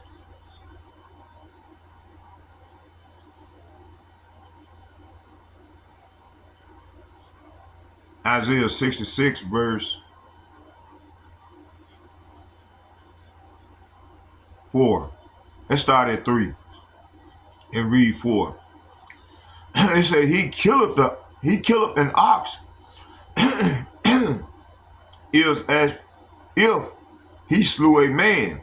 He that sacrificed a lamb, and if he cut off a dog's neck, he that offered an oblation, as if he offered wine, swine's blood, he that burneth incense, and if he bless an idol, yea, they have chosen their own ways, and their soul delighted in their own abominations. So this is what we seeing going on here in Babylon, in America, with our people, 2/3 of our people following their own ways, promiscuous ways, and following after and chasing after the heathen. So they're gonna have to learn the hard way. Okay, let's see what it says in NLT. It said, but those who choose their own ways, delighting in their own detestable sin, will not have their offerings accepted. When such people sacrifice a bull, it is no more acceptable than a human sacrifice. And when they sacrifice a lamb, it is as though they had sacrificed a dog. When they bring an offering of grain, they might as well offer the blood of a pig. And when they burnt frankincense, as if they had blessed an idol. Verse 4 said, and I also will choose their delusions. This is what's going on right now. And will bring their fears upon them. This is what's going on now. Why? Because when I called, none did answer, and when I spake, they did not hear, but did evil before my eyes, and chose that in which I delighted not. See, so this is what's going on right now with our people. That's why 2/3 of them, man, the Lord been ready to destroy them. They've been died by the sword. They've been died that horrible death that all the prophets, starting with the elder apostles and bishops and the like-minded men on down as myself be saying. It says here, I will send them great trouble. This is what we're going into, the Jacob's trouble. All the things they feared, for when I called, they did not answer. When I spoke, they did not listen. They deliberately sinned before my very eyes and chose to do what they know I despise. See? So this is what's going on. Lord is bringing judgment, man. And get 2nd Ezra. Hold on.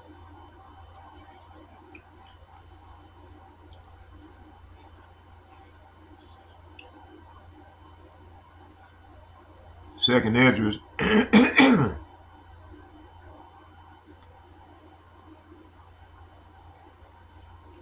2nd Ezra chapter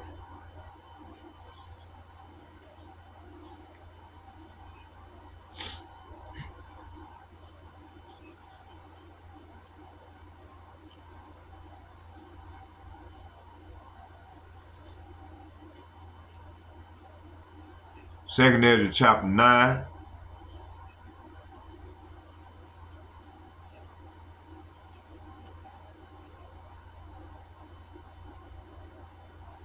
I'm going to start at 8 and I'm going to read to 12. It says,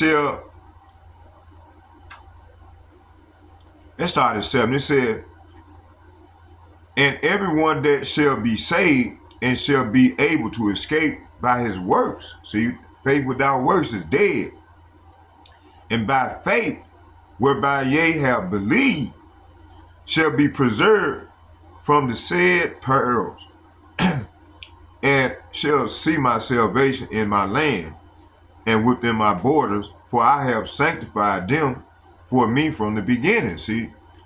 So hey man, the Lord sanctified a set apart people from the beginning. Okay?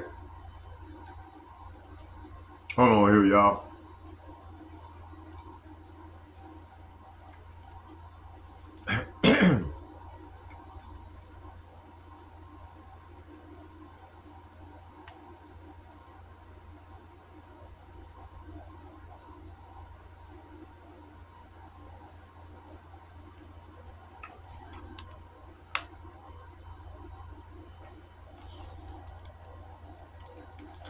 Okay. All right, yeah. Let's keep going.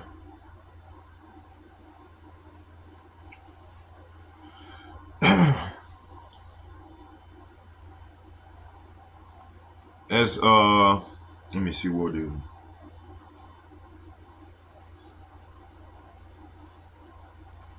Verse 9, it said, then shall they be in pitiful case, which now have abused my ways, and they that have cast them away despitefully shall dwell in torments. For such as in their life have received benefit and have not known me. See, they have not known the Lord, and they have received benefits in having give all praises due to the Lord.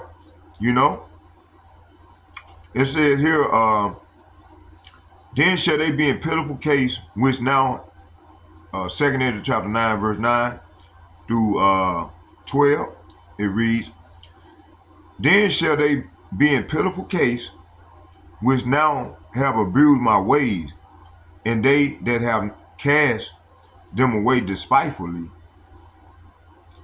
shall dwell in torment. So 2/3 of our people are going to dwell here in Babylon in torment, going through Jacob's trouble.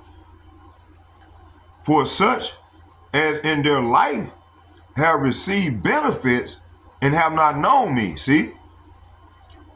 And they that have loathed my law while they had yet liberty. See, this is that grace period that we be talking about. And when as yet place of repentance was open unto them, understood not, but despised it. See? The same must say what? The same must know it after death by pain. See? So this is what we ready to go down in Project 2025. Point blank period. Okay? Okay, let's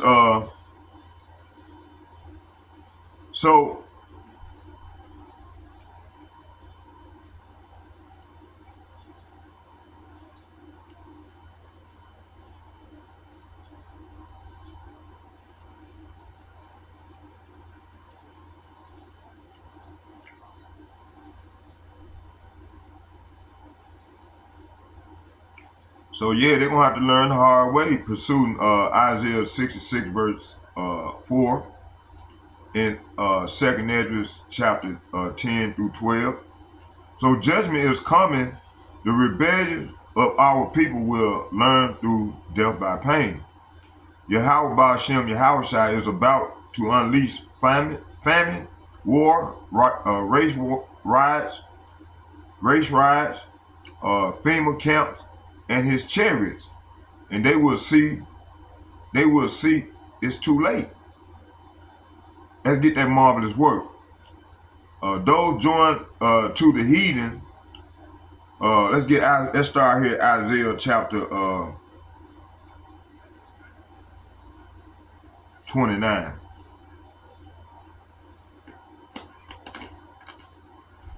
Yeah, the Lord is doing a marvelous work with these people, man. With everyone. So these people gonna have to learn the hard way. But before I go there, let's hear something what the Colonel McGregor got to say. Understand that there are a number of different things happening on different levels. The Akhmat Brigade or Hold on, y'all, bear with me. Battalion, I don't know which it is.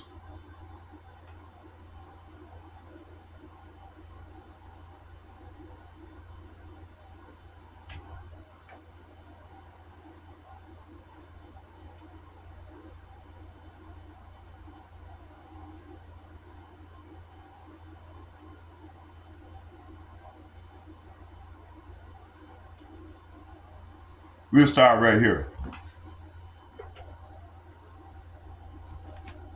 Let's start with this one right here first, and then we'll go to with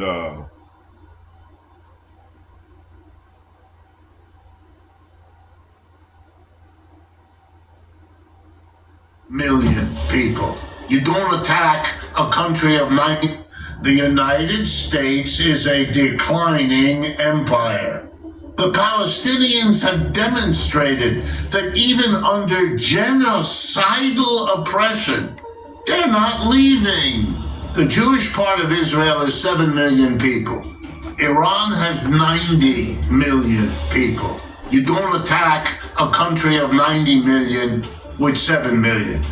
And Mr. Trump, when he listened apparently to Mr. Netanyahu, what he had unleashed was a conflict between Israel and Iran. They can shoot missiles into Israel, and nobody can stop them. It's the larger historical dead end that's being acted out. I would want to be a little different from some of the other commentaries on the war, because everyone is, of course, focused on it, and put it in a historical perspective, which won't surprise you because you'll hear me saying what you've heard me say before on this program. The United States is a declining empire. And what you see week after week, and now year after year, are the symptoms, the signs of that. And let me give you some examples. Israel is a very small country. Israel is trying to do something which was feasible 2 centuries ago. It's called settler colonialism. It's when you move a group of Europeans into a non-European area, you exclude the people one way or another, and you basically populate that area with the arriving Europeans instead of whoever lived there before. It worked 2.5 centuries ago because that's what the United States is. And we went to the final solution of the settler colonial project, which is literally exterminating all of those people. What Hitler did to Jews and gypsies and communists and socialists was not new. It was the repeat of what had been done by Germans, but also by lots of other Europeans all over the world. Who the hell still thinks we're the good guys in this story? Seriously. When someone lays out that settler colonialism is still on the menu in 2025, you've got to ask, who's still buying this insanity? We act like this is ancient history. Meanwhile, it's being weaponized in real time with modern bombs, modern propaganda, and modern suffering. They're trying to recreate 18th century conquest in a 21st century world that's already drowning in displacement and war. Okay. And we, the so-called land of... Hold on, I want to get scriptures real quick. I want to go, hold on here. Oh, I got them already lined up. I just thought about it. Hold on, y'all, bear with me here. Okay, here, let me see here. Let me get my clipboard. All praise to the Lord. You put my mind on that thought. Let's go right here to 2nd Esdras. Hold on.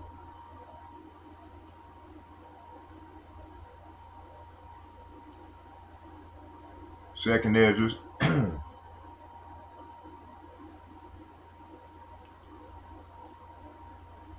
Second Ezra, the 15th chapter. Let's start at the top. It said, "Behold, speak thou in the ears of my people the words of prophecy, which I will put in thy mouth, saith the Lord, and cause them to be written in paper, for they are faithful and true." It said, "Fear not the imagination against thee, and let not the incredulity of them trouble thee that speak against thee. For all the unfaithful shall die in their unfaithfulness." So 2/3 of our people are going to die in their unfaithfulness. Why, Lord? "Behold, saith the Lord, I will bring plagues." So the Lord's been ready to bring these plagues upon the world. The plagues is this, the plagues is, I asked that question, why too quick, too early? It said, "Behold, says Yahweh Ba'ashem Yahweh Shai." So Yahweh Ba'ashem Yahweh Shai is bringing the plagues, bringing this evil. Because when you break down that word plague, it translates to evil.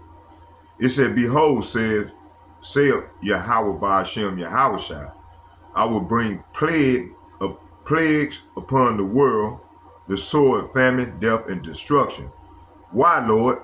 "For wickedness have exceedingly polluted the whole earth, and their hurtful works are fulfilled." See? So these hurtful works of the evil, the wicked, along with 2/3 of our people that join unto these heathen nation, these wicked nations, and mainly Esau, Edom, works have polluted the whole earth, and their hurtful works are fulfilled. See?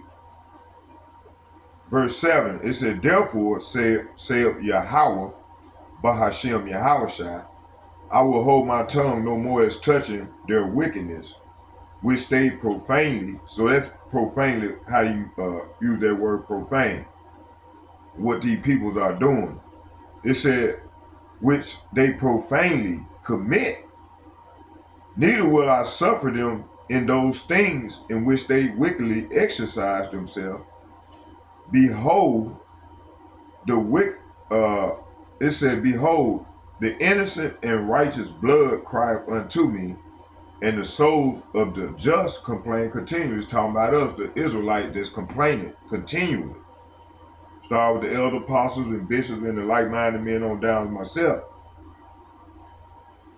Verse 9, it says, "And therefore, saith Yahweh Bahashem Yahweh Shai, I will surely avenge them unto me all, surely I will avenge them and receive unto me all the innocent blood from among them." See, so the Lord finna avenge the wicked on his people for destroying and shedding the blood of his people, the innocent blood of his people. Verse 10, "Behold, my people is led as a flock to the slaughter. I will not suffer them now to dwell in the land of Egypt." See, talking about here in America. "But I will bring them out with a mighty hand and a stretched out arm, and smite Egypt with plagues as before." See, that's why we know it's talking about a future time, an event, and place. So this is talking about now, as before. Let's read it again. It said, "But I will bring them with a mighty hand and a stretched out arm, and smite Egypt with plagues as before. And I will destroy the land thereof." See, so this is gonna come by the way of them ICBM missiles and these plagues of this through this Project 2025 deal, this big beautiful bill. Okay, verse 12, it said, "Egypt shall mourn." Say what?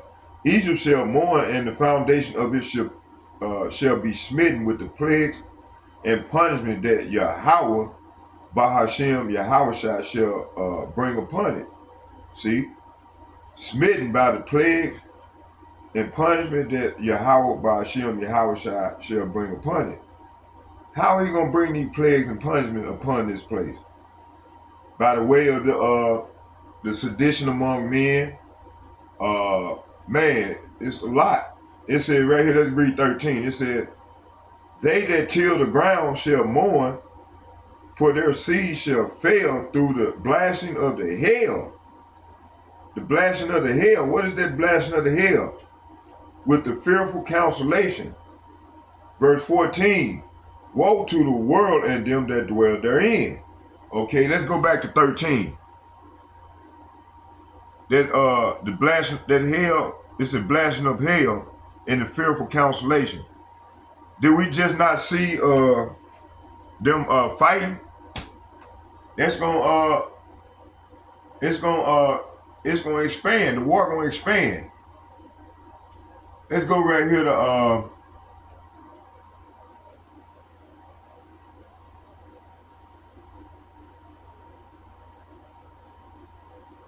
let's go back here.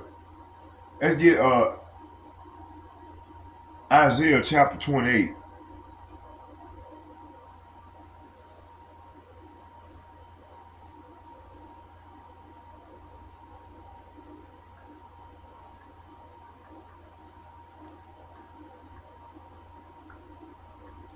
Isaiah chapter 28, verse 2. Let's start at 1. Okay, let me see here. Bear with me.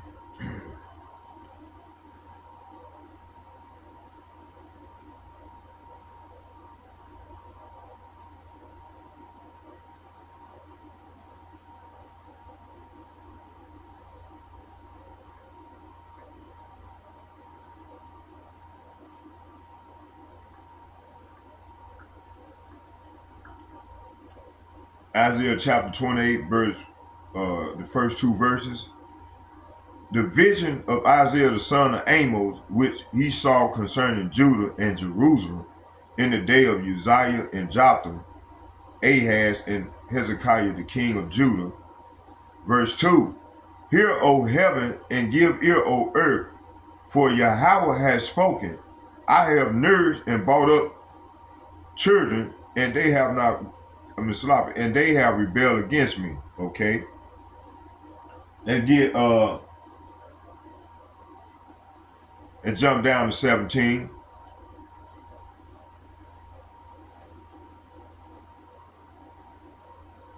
Let's start at 16. It said, wash you, make you clean, put away the evil of your doing before my eyes, and cease to do evil. But these people are not going to do that. It said, the Lord said, wash yourself and be clean, and get your sins out of my sight, and give up your evil ways. Verse 17, here go the point. It said, learn to do well, seek judgment and relieve the oppressed, and judge the fatherless, and plead for the widow.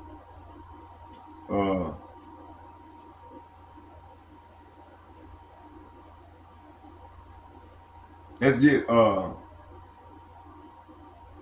Ezekiel 38.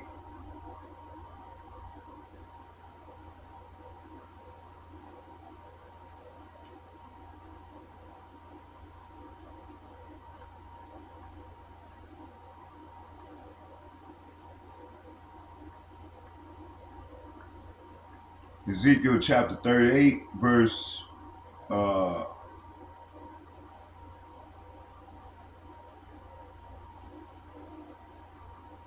let's start at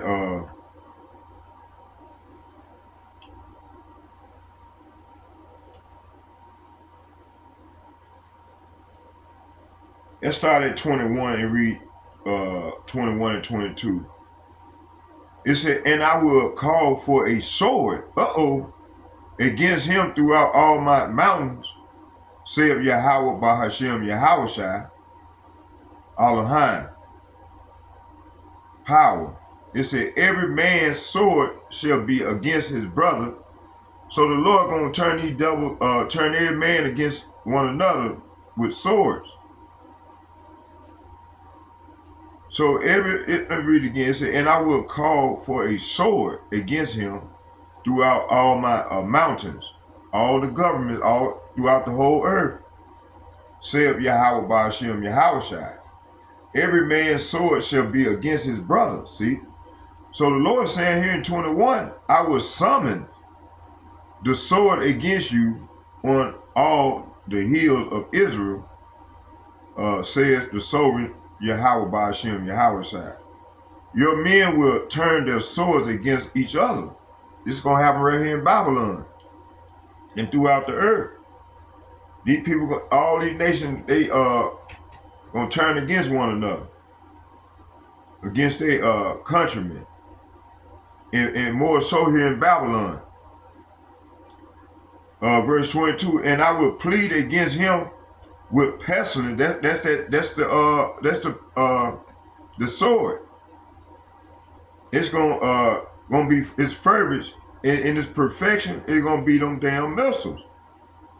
It said, and I will plead against him with the pestilence and with the blood, and I will rain upon him.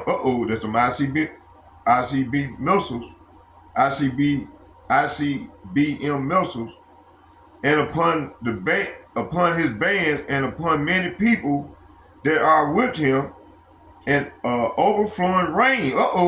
Overflowing rain, and great hailstones. See, that's them ICBM missiles. Warhead, fire. Say what? Fire. Say what? Fire and great hailstone and fire and brimstone. I got excited. So the Lord saying in verse 22, I will punish you and your armies with diseases and bloodshed, and I will send a torrential rain, hailstone, fire, and burning sulfur.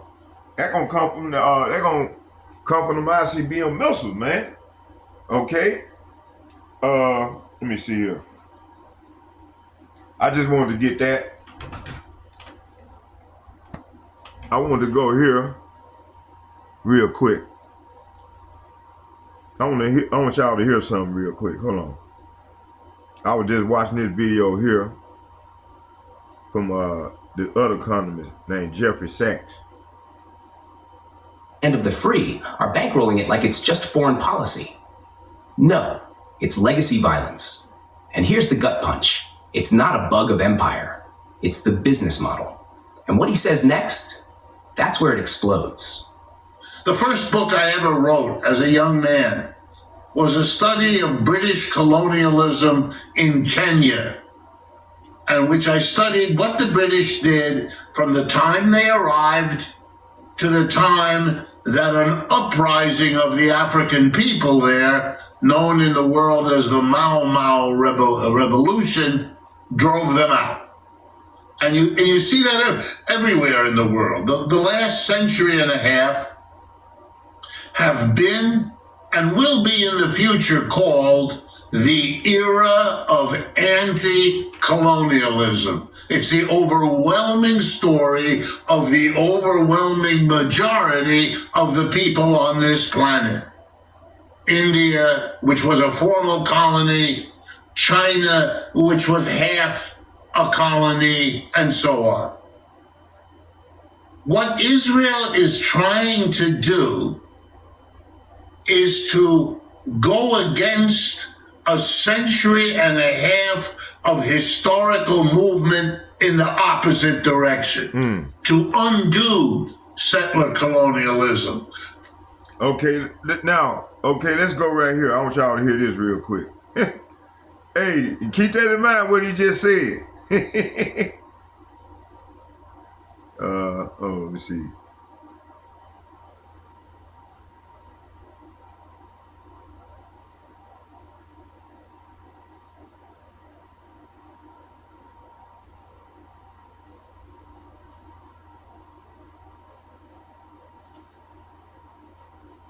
Damn, hold on, y'all. Let me see here.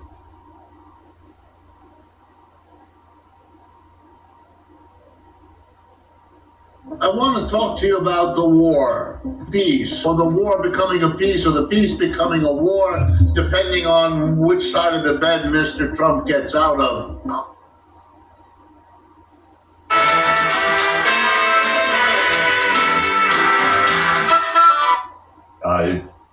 Iran did not sit around with its enriched uranium waiting for this to happen. It almost surely secreted it out to other sites. There's no doubt that Iran continues to have the capacity. It hasn't wanted to do it, but it has the capacity to create atomic bomb. It was to surround Russia in the Black Sea with NATO. And since Yanukovych didn't want it, he had to be toppled. Sorry, this is how it is. And I'm sorry, but this is how it is. And this is explained to me on the Maidan. So if you if you were at the Maidan that day, you would have seen the role that the United States played. So we need to understand why we have these wars. These wars are a continuation of politics. You want to end the war on international law? Then understand what is really going on. The war in Palestine is about the lack of Israel's compliance with international law, period. Starting with Resolution 242 onward, period. And the International Court of Justice in July ruled clearly that Israel has 1 year to return to the 4th of June, 1967 borders. That is international law, if you want it, ladies and gentlemen. And there are about 30 UN Security Council resolutions and General Assembly resolutions that all say this. It's clear we want international law. 2 states living side by side in peace on the borders of 4th of June, 1967, period. That one's done. What about Ukraine? Easy. It's your question, Mr. President. Mr. Prime Minister. President, sorry. Excuse me. Sorry. President Pavich, I apologize. Why did the United States have to put NATO right up against Russia's border? Zbigniew Brzezinski explained it in 1997, the idea of this, in the Grand Chessboard, and in an article called A Strategy for Eurasia in the Council on Foreign Relations. Clinton had already decided this in 1994, by the way. And the idea was great power politics. We can break up Russia the same way we broke up the Soviet Union. It's easy. This has been the CIA's dream since 1947. It was the OSS dream in 1945 onward. So they thought, and Brzezinski spells it out completely. He says in 1997, if we move NATO, what's Russia going to do? It has no alternative but to submit. He writes that exactly in the Grand Chessboard. And there's a whole chapter explaining Russia will never side with China. Russia will never side with Iran. Everything wrong, of course, is typical of these strategists. Everything wrong, but it's spelled out. So this was the idea, and it was blocked. It was blocked because it was unwise, it was reckless, it was dangerous, it was provocative. Mrs. Merkel, Chancellor Merkel didn't want it. The European leaders knew this was absolutely reckless when they still had a mouth and they spoke honestly. Now they don't speak honestly. But when they did, they told the United States, don't do this. This will bring us to war. And then the United States could not take no for an answer, so they toppled Yanukovych. This is straightforward. That's illegal to topple a government. That's international law. That's when the war started. The war started on February 22nd, 2014. Not on February 24th, 2022, as we say. It started exactly 8 years before that with the illegal overthrow of a government. It's interesting, ladies and gentlemen, if you want documentation about real U.S. foreign policy, read the book Covert Regime Change by John Mearsheimer's student, Lindsay O'Rourke, published in 2017. She documents 64 covert regime change operations between 1947 and 1989, including one in Greece, of course, a very notorious one that affected Prime Minister Papaandreou's father. This was a U.S. CIA operation. They're all over the world. They continue until this day because it's complete impunity. So if we want international law, I'm all for it completely.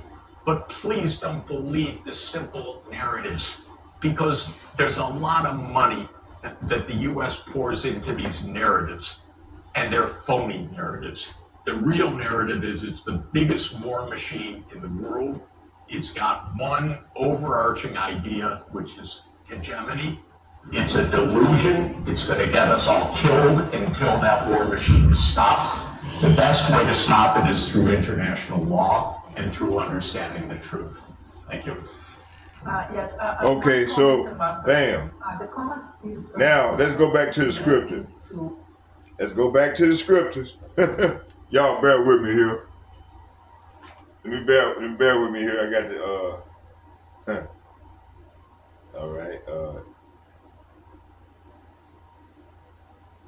Okay, let's get this here real quick. Ezekiel 38,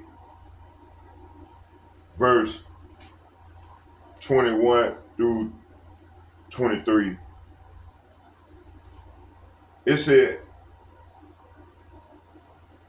It reads, and I will call for a sword against him. So the Lord said, so the Lord is going to summon the sword against you on all the hills of Israel, against the Edomites. Okay. It said, and I will call for a sword against him throughout all my mountains, saith Yahweh Ba'ashem Yahushai. Every man's sword shall be against his brother.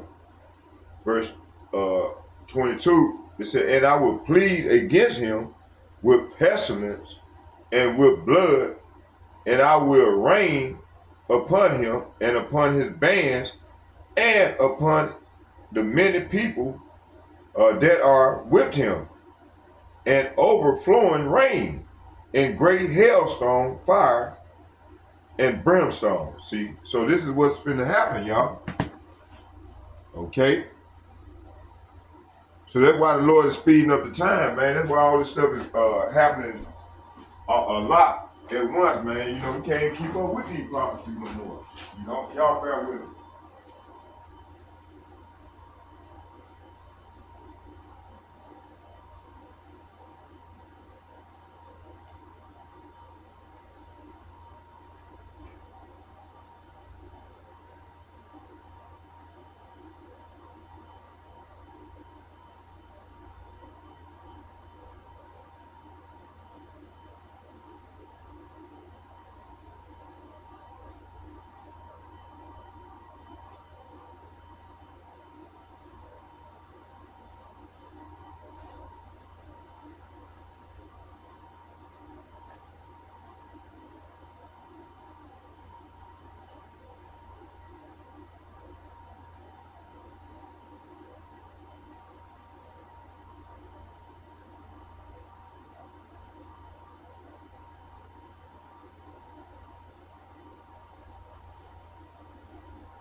All right, I'm back.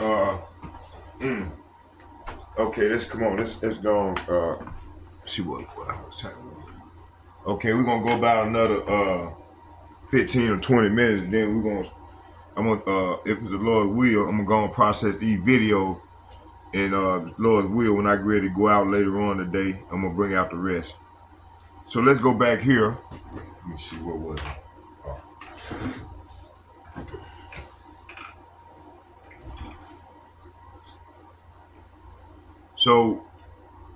So part of that big beautiful bill, hey, they got budget for that war too, the third war, okay? And everybody I just brought in, it's been said, everything's leading to this war, and before all hell break loose, they gonna implement that chip that Elder Yahshua was talking about, okay?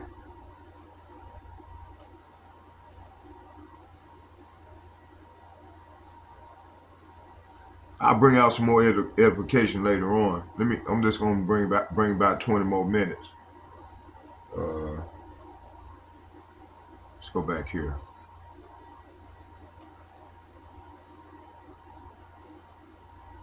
So this is the evil that the Lord is bringing. This is the plague.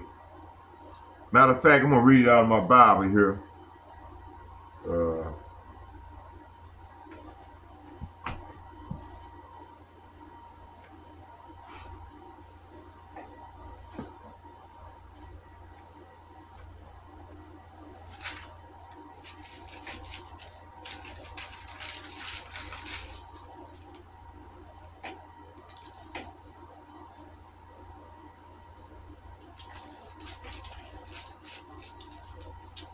Second Ezra chapter 15, verse 5. It said, beware, says Yahweh Ba'ashem Yahweh Shai. I am bringing evil. Say what? No, I'm bringing good time. I am bringing evil upon the world, the sword, famine, and death, and destruction. Okay? Why, Lord? Because iniquity has spread it throughout every land, and their harmful doings have reached their limits. Therefore, said the Lord, I will be silent no longer concerning their ungodly acts that they impiously commit. Neither will I tolerate their wicked practices. See? So that's what's going on. Okay? Now, let's go back here.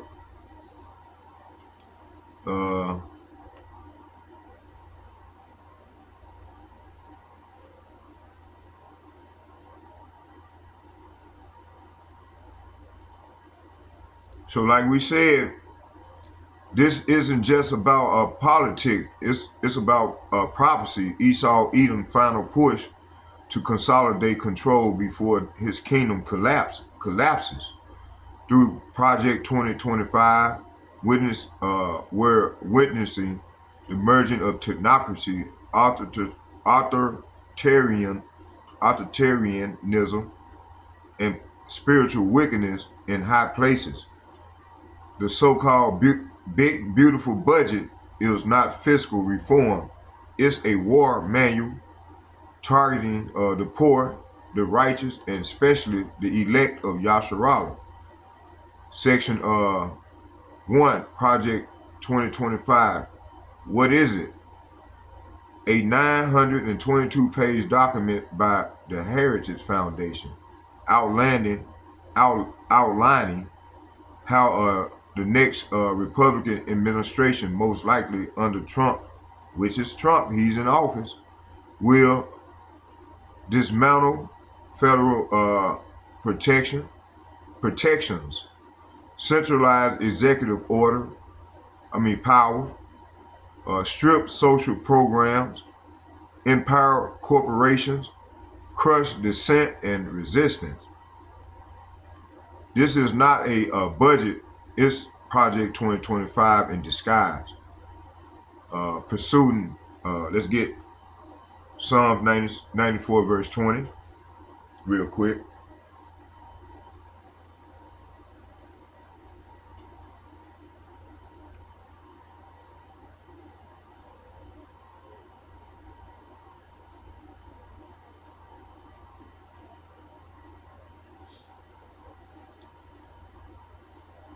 It said, shall the throne of iniquity have fellowship with thee, which frameth mischief by a law? So this devil frameth mischief by a law. It said, can unjust leaders claim that God is on their side? Leaders whose decrees permit injustice. See? And then how can they claim that the Lord is on their side? A bunch of hypocrites, man. This devil is the devil that the Bible speaks of, man. Let's get Psalms chapter 10 verse. Let's get Psalms chapter 10.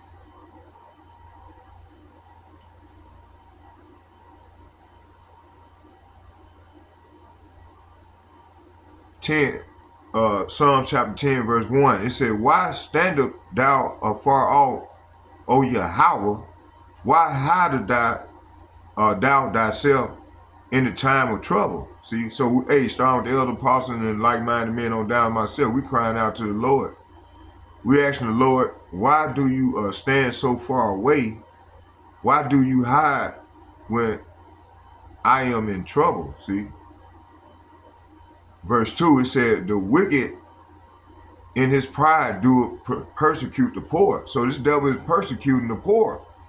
Let them be taken away, Salabi, let them be taken in the devices that they have imagined. See, so these devil, the Lord, so we ask the Lord, the wicked arrogantly hunt down the poor, let them be caught in the evil that evil they plan for others. So these devils gonna be caught in the evil they have planned for others. You see,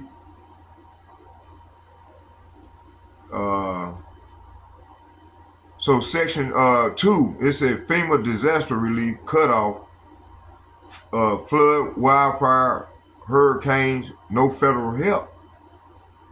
So this is what this part of the plan is about. Section 803-07 to 803-909 / climate resilience and disaster relief. So no FEMA aid, no rebuilding, no federal emergency infrastructure.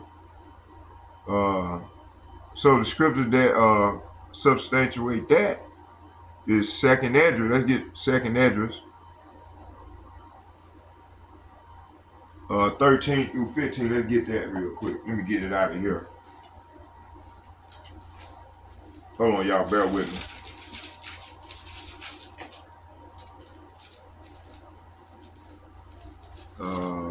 I'm gonna start at 14, and I'm gonna read to. Hold on, y'all, bear with me. I'm gonna read 12 and 13. I'm reading it out of my Bible. It says here. It said, "Let Egypt mourn in the foundation."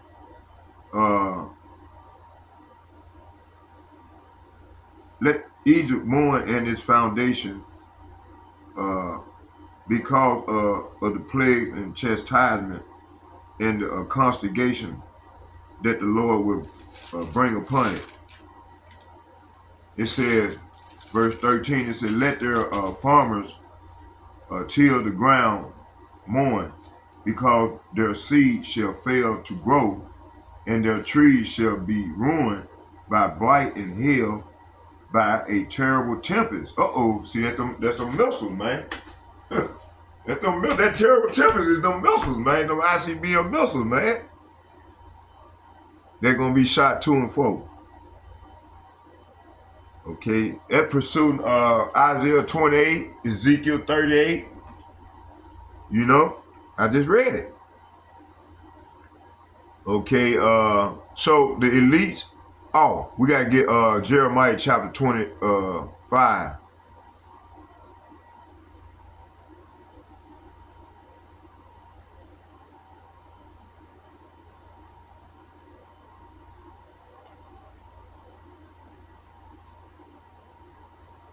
Jeremiah chapter 23. Oh, Salabi, Jeremiah 25 verse 32 and 30 to let's start at 32. No, let's start at 31 and read to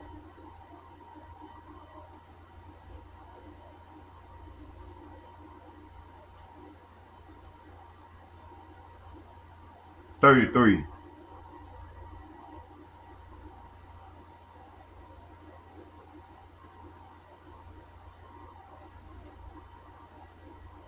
I mean 31. It says, Jeremiah chapter 25 verse 31, it says, "And Noah shall come even to the ends of the earth." We live in the ends of the earth, y'all. It said, "For Yahweh has a controversy with the nations." He will plead with all flesh. He will give them that are wicked to the sword. Saith Yahweh. Thus saith Yahweh of hosts, "Behold, evil." Say what? "Evil shall go forth from nation to nation, and a great whirlwind shall be raised up from the coast of the earth. See, it's going to come from them ICBM missiles, y'all. And the slain of Yahweh shall be at that day from one end of the earth even to the other of the earth. And they shall not be lamented, neither gathered nor buried. They shall be dung upon the ground. So this is what's coming, man. Okay. Now let's go back here. How much time we in? Okay. So the elites are preparing to let America burn. See, that's the big old sacrifice. They're gonna be down there in their bunkers hiding and shit. It said the judgment will come through natural disasters, but the government will stand back. So that's gonna be the beginning of these plagues. They're gonna increase, and while all this stuff going on, then they're gonna still be having them fights, with having war in the Middle East. Western Asia. Okay, it says here, the elites are preparing to let America burn. The judgment will come through natural disasters, but the government will stand back. This is the wrath of the Lamb through a controlled neglect. It's not incompetence. It's engineered destruction. Section 3, healthcare and veteran betrayed. It said you miss a form, you lose coverage. So on and so forth. Section 44, 44141, 44122, 44131. This is talking about Medicaid tied to work requirement, blue states, punish, veterans abandoned. So no mental health support, fewer hospitals, long wait lines, wait times. Let's get Ecclesiasticus.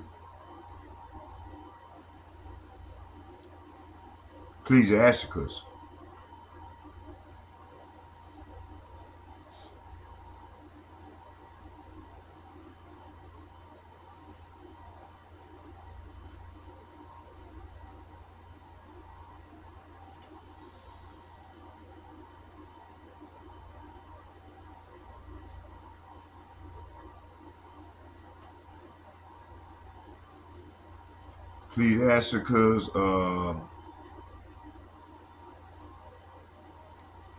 39.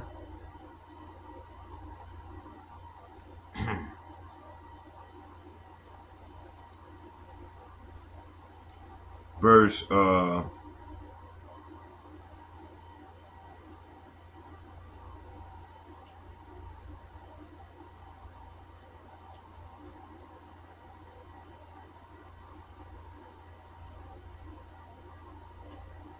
let's start at 8 and read 9, 8 and 9, and 9 is the point.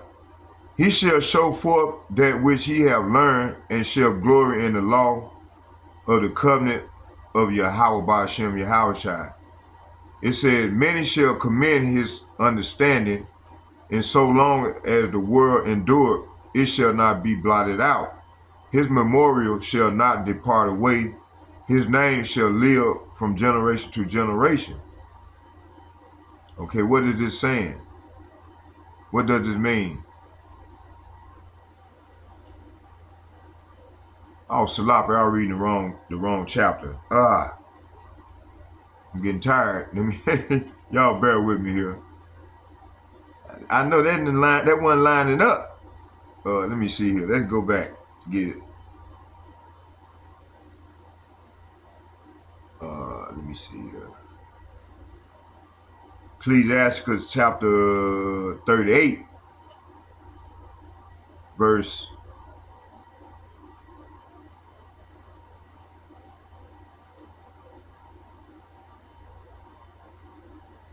let's start at 17 and read to hold on.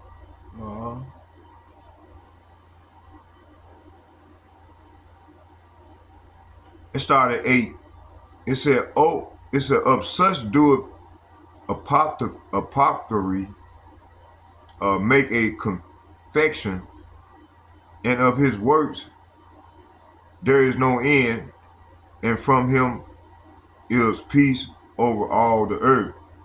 So verse 9, it said, my son, in thy sickness be not negligent, but pray unto the Lord, and he will make thee whole. So, hey, that's what the start with the elder apostle and like-minded men and hopefully let men, women, and children doing in these latter days, man. But the 2/3, they're not doing these things. So they're gonna have to learn the hard way. Okay, one more precept, y'all, and then we're gonna close with a prayer.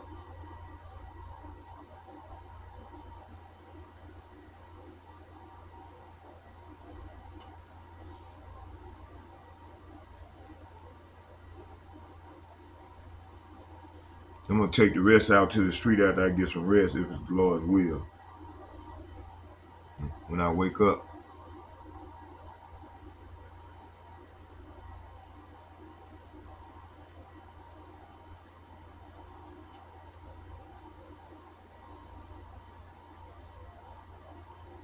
I get Isaiah chapter 1 and read verses 5 and 6.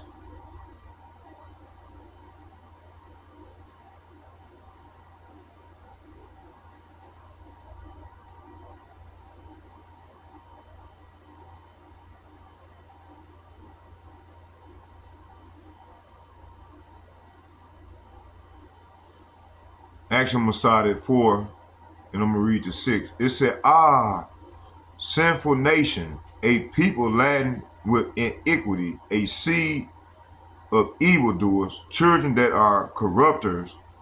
They have forsaken Yahweh. They have provoked the Holy One of Israel unto anger. They are gone away backwards.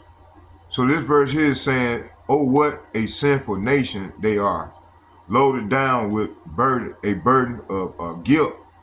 They are evil people, corrupt children who have rejected the Lord.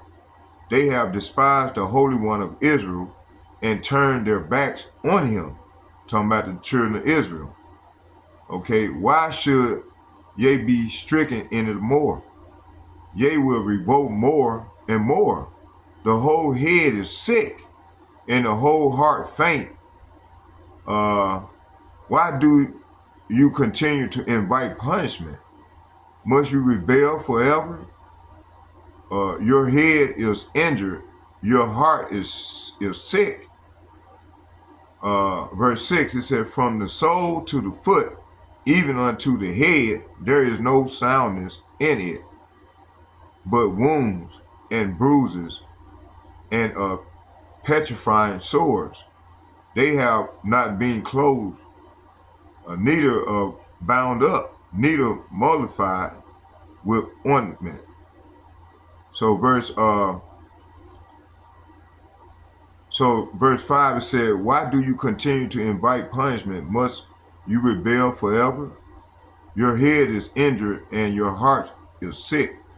You are battered from head to foot, covered with bruises, whelps, and infected wounds, without any soothing ointments and band-aids. Let's get 7. It said, your country is desolate, your cities are burned with fire. Your land, strangers devour it in your presence, and it is desolate as overthrown by strangers. So this is what's going on now. The Lord is cleansing that land out for to bring us home. But they're going to be the catalyst to Putin. Putin already won Ben Netanyahu. But hey, the Lord don't put on his heart to continue the madness. The Edomite to continue their madness and whatnot. So hey, I hope you all was edified. I know I was all over the place, but I showed you what's going on, to the best of my ability. And I'm gonna continue to do so. But let's see what this is the last comment on this. for this lesson. Forgot to bring that.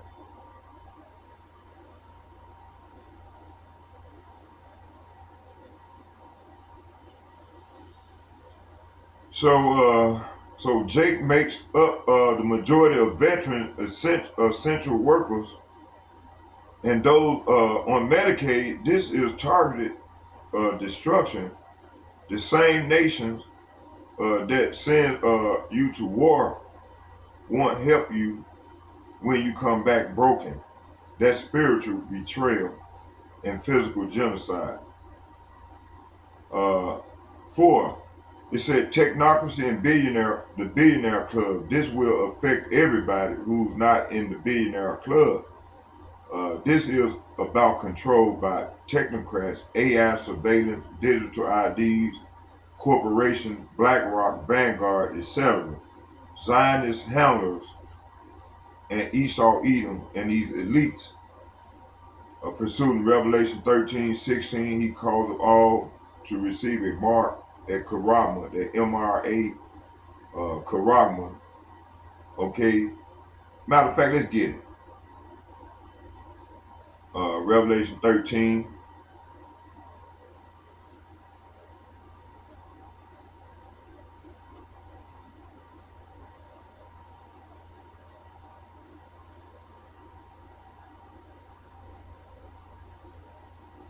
Verse 16. I'm going to start at 15. It says, and he had power to give life unto the image of the beast, that the image of the beast should both speak and cause as many as would not worship the image of the beast should be killed. So this is where we at now. This is what this whole Agenda 2025 is about. And that's leading up to the war that's going on. That's going to lead us down into the valley of Jehoshaphat, the valley of decision. But before then, this got to be implemented. Verse 16, it said, and he calls them all, both small and great, rich and poor, free and bond, to receive a mark in their right hand or in their forehead. Verse 17, that no man might buy or sell, save he that had the mark and the name of the beast and the number of his name. Okay, when you go into a word mark, it translates to Karagma.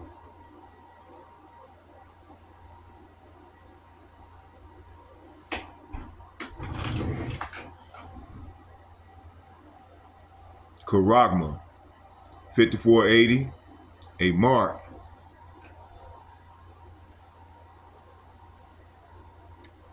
Strong's G 5480, Charagma. Charagma. Okay.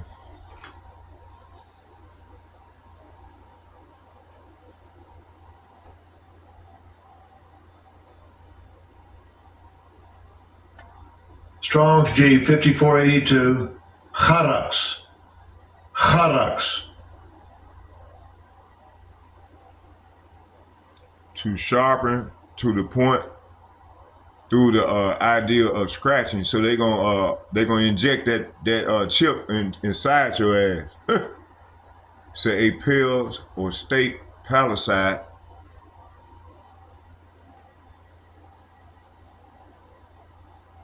It said a palisade or rampant, a pill between which earth, stone, trees, or timber are heaped and packed together. Trench. See?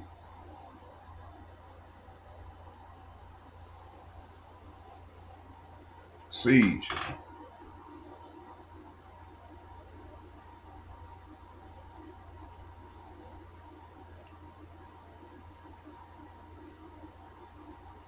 It said, for the day shall come upon thee that thy enemy shall cast a trench about thee. That's what's going on now. And compass thee round and keep thee in on every side. Then Donald Trump, elder, one of the apostles just said something about that they ain't let nobody in or let nobody out. Okay? It said, therefore, thus saith Yahweh concerning the king of Assyria, he shall not come into this city, nor shoot an arrow there, nor come before with shields, nor cast a bank against it. It said, and lay siege against it. Ezekiel 4 verse 2. The last verse I read was Isaiah 37:33. Now we read Ezekiel 4 verse 2. Let's read it. It said, and lay siege against it, and build a fort against it, and cast a mount against it, set a camp also against it, and setting battering rams against it round about. So they're gonna basically have us surrounded, man, here in Babylon. No one going in, no one coming out. And he shall slay with the sword thy daughters in the field, and he shall make a fort against thee, and cast a mount against thee, and lift up a buckler against thee. Man, all this sound like that Donald what's going on now with this with the stuff that Elder Malcolm was. I think Elder Malcolm was the one said that, you know, Donald Trump, in that one of them videos I showed, that he made a comment about Donald Trump. Them they ain't let nobody come in, they ain't let nobody go out, and they deporting these immigrants. You know, if you end up on one of them airplanes and end up in the ocean, man, that's part of Jacob's trouble. And I'm praying that the Lord keep me safe, you know, and keep me safe from the set peril. And I'm hoping the Lord keep us all. But some of us we're gonna be become mourners, you know, in this thing a while. So we got to set our mindset on this. So with all that being said, I'm through with the lesson, and I'm gonna go and get some rest. So I hope you all was edified. Barakatah Yahweh, Barakatah Yahweh Shai, Barakatah Yahweh, Barakatah Yahweh Shai, call Allah Yahweh Bahashem, Yahweh Shai Bahashem, Rekak Hadash, Shalom. And second and foremost, I'd like to give double shouts and double honors to all the elder apostles and bishops who rule well from GMS and Men of Valor, and all the like-minded men on down. As myself, there's double. I think I said double shouts and double honors to all the elder apostles from GMS and Men of Valor. And third, I would like to say shalom to all like-minded men on down, is bringing forth the same doctrine as the apostles and bishops and the like-minded men on down. I like to say shalom to y'all, and may Yahweh Hashem, Yahweh Shai bless us as we go forth in this great tribulation. Shalom, shalom, shalom. I'm out.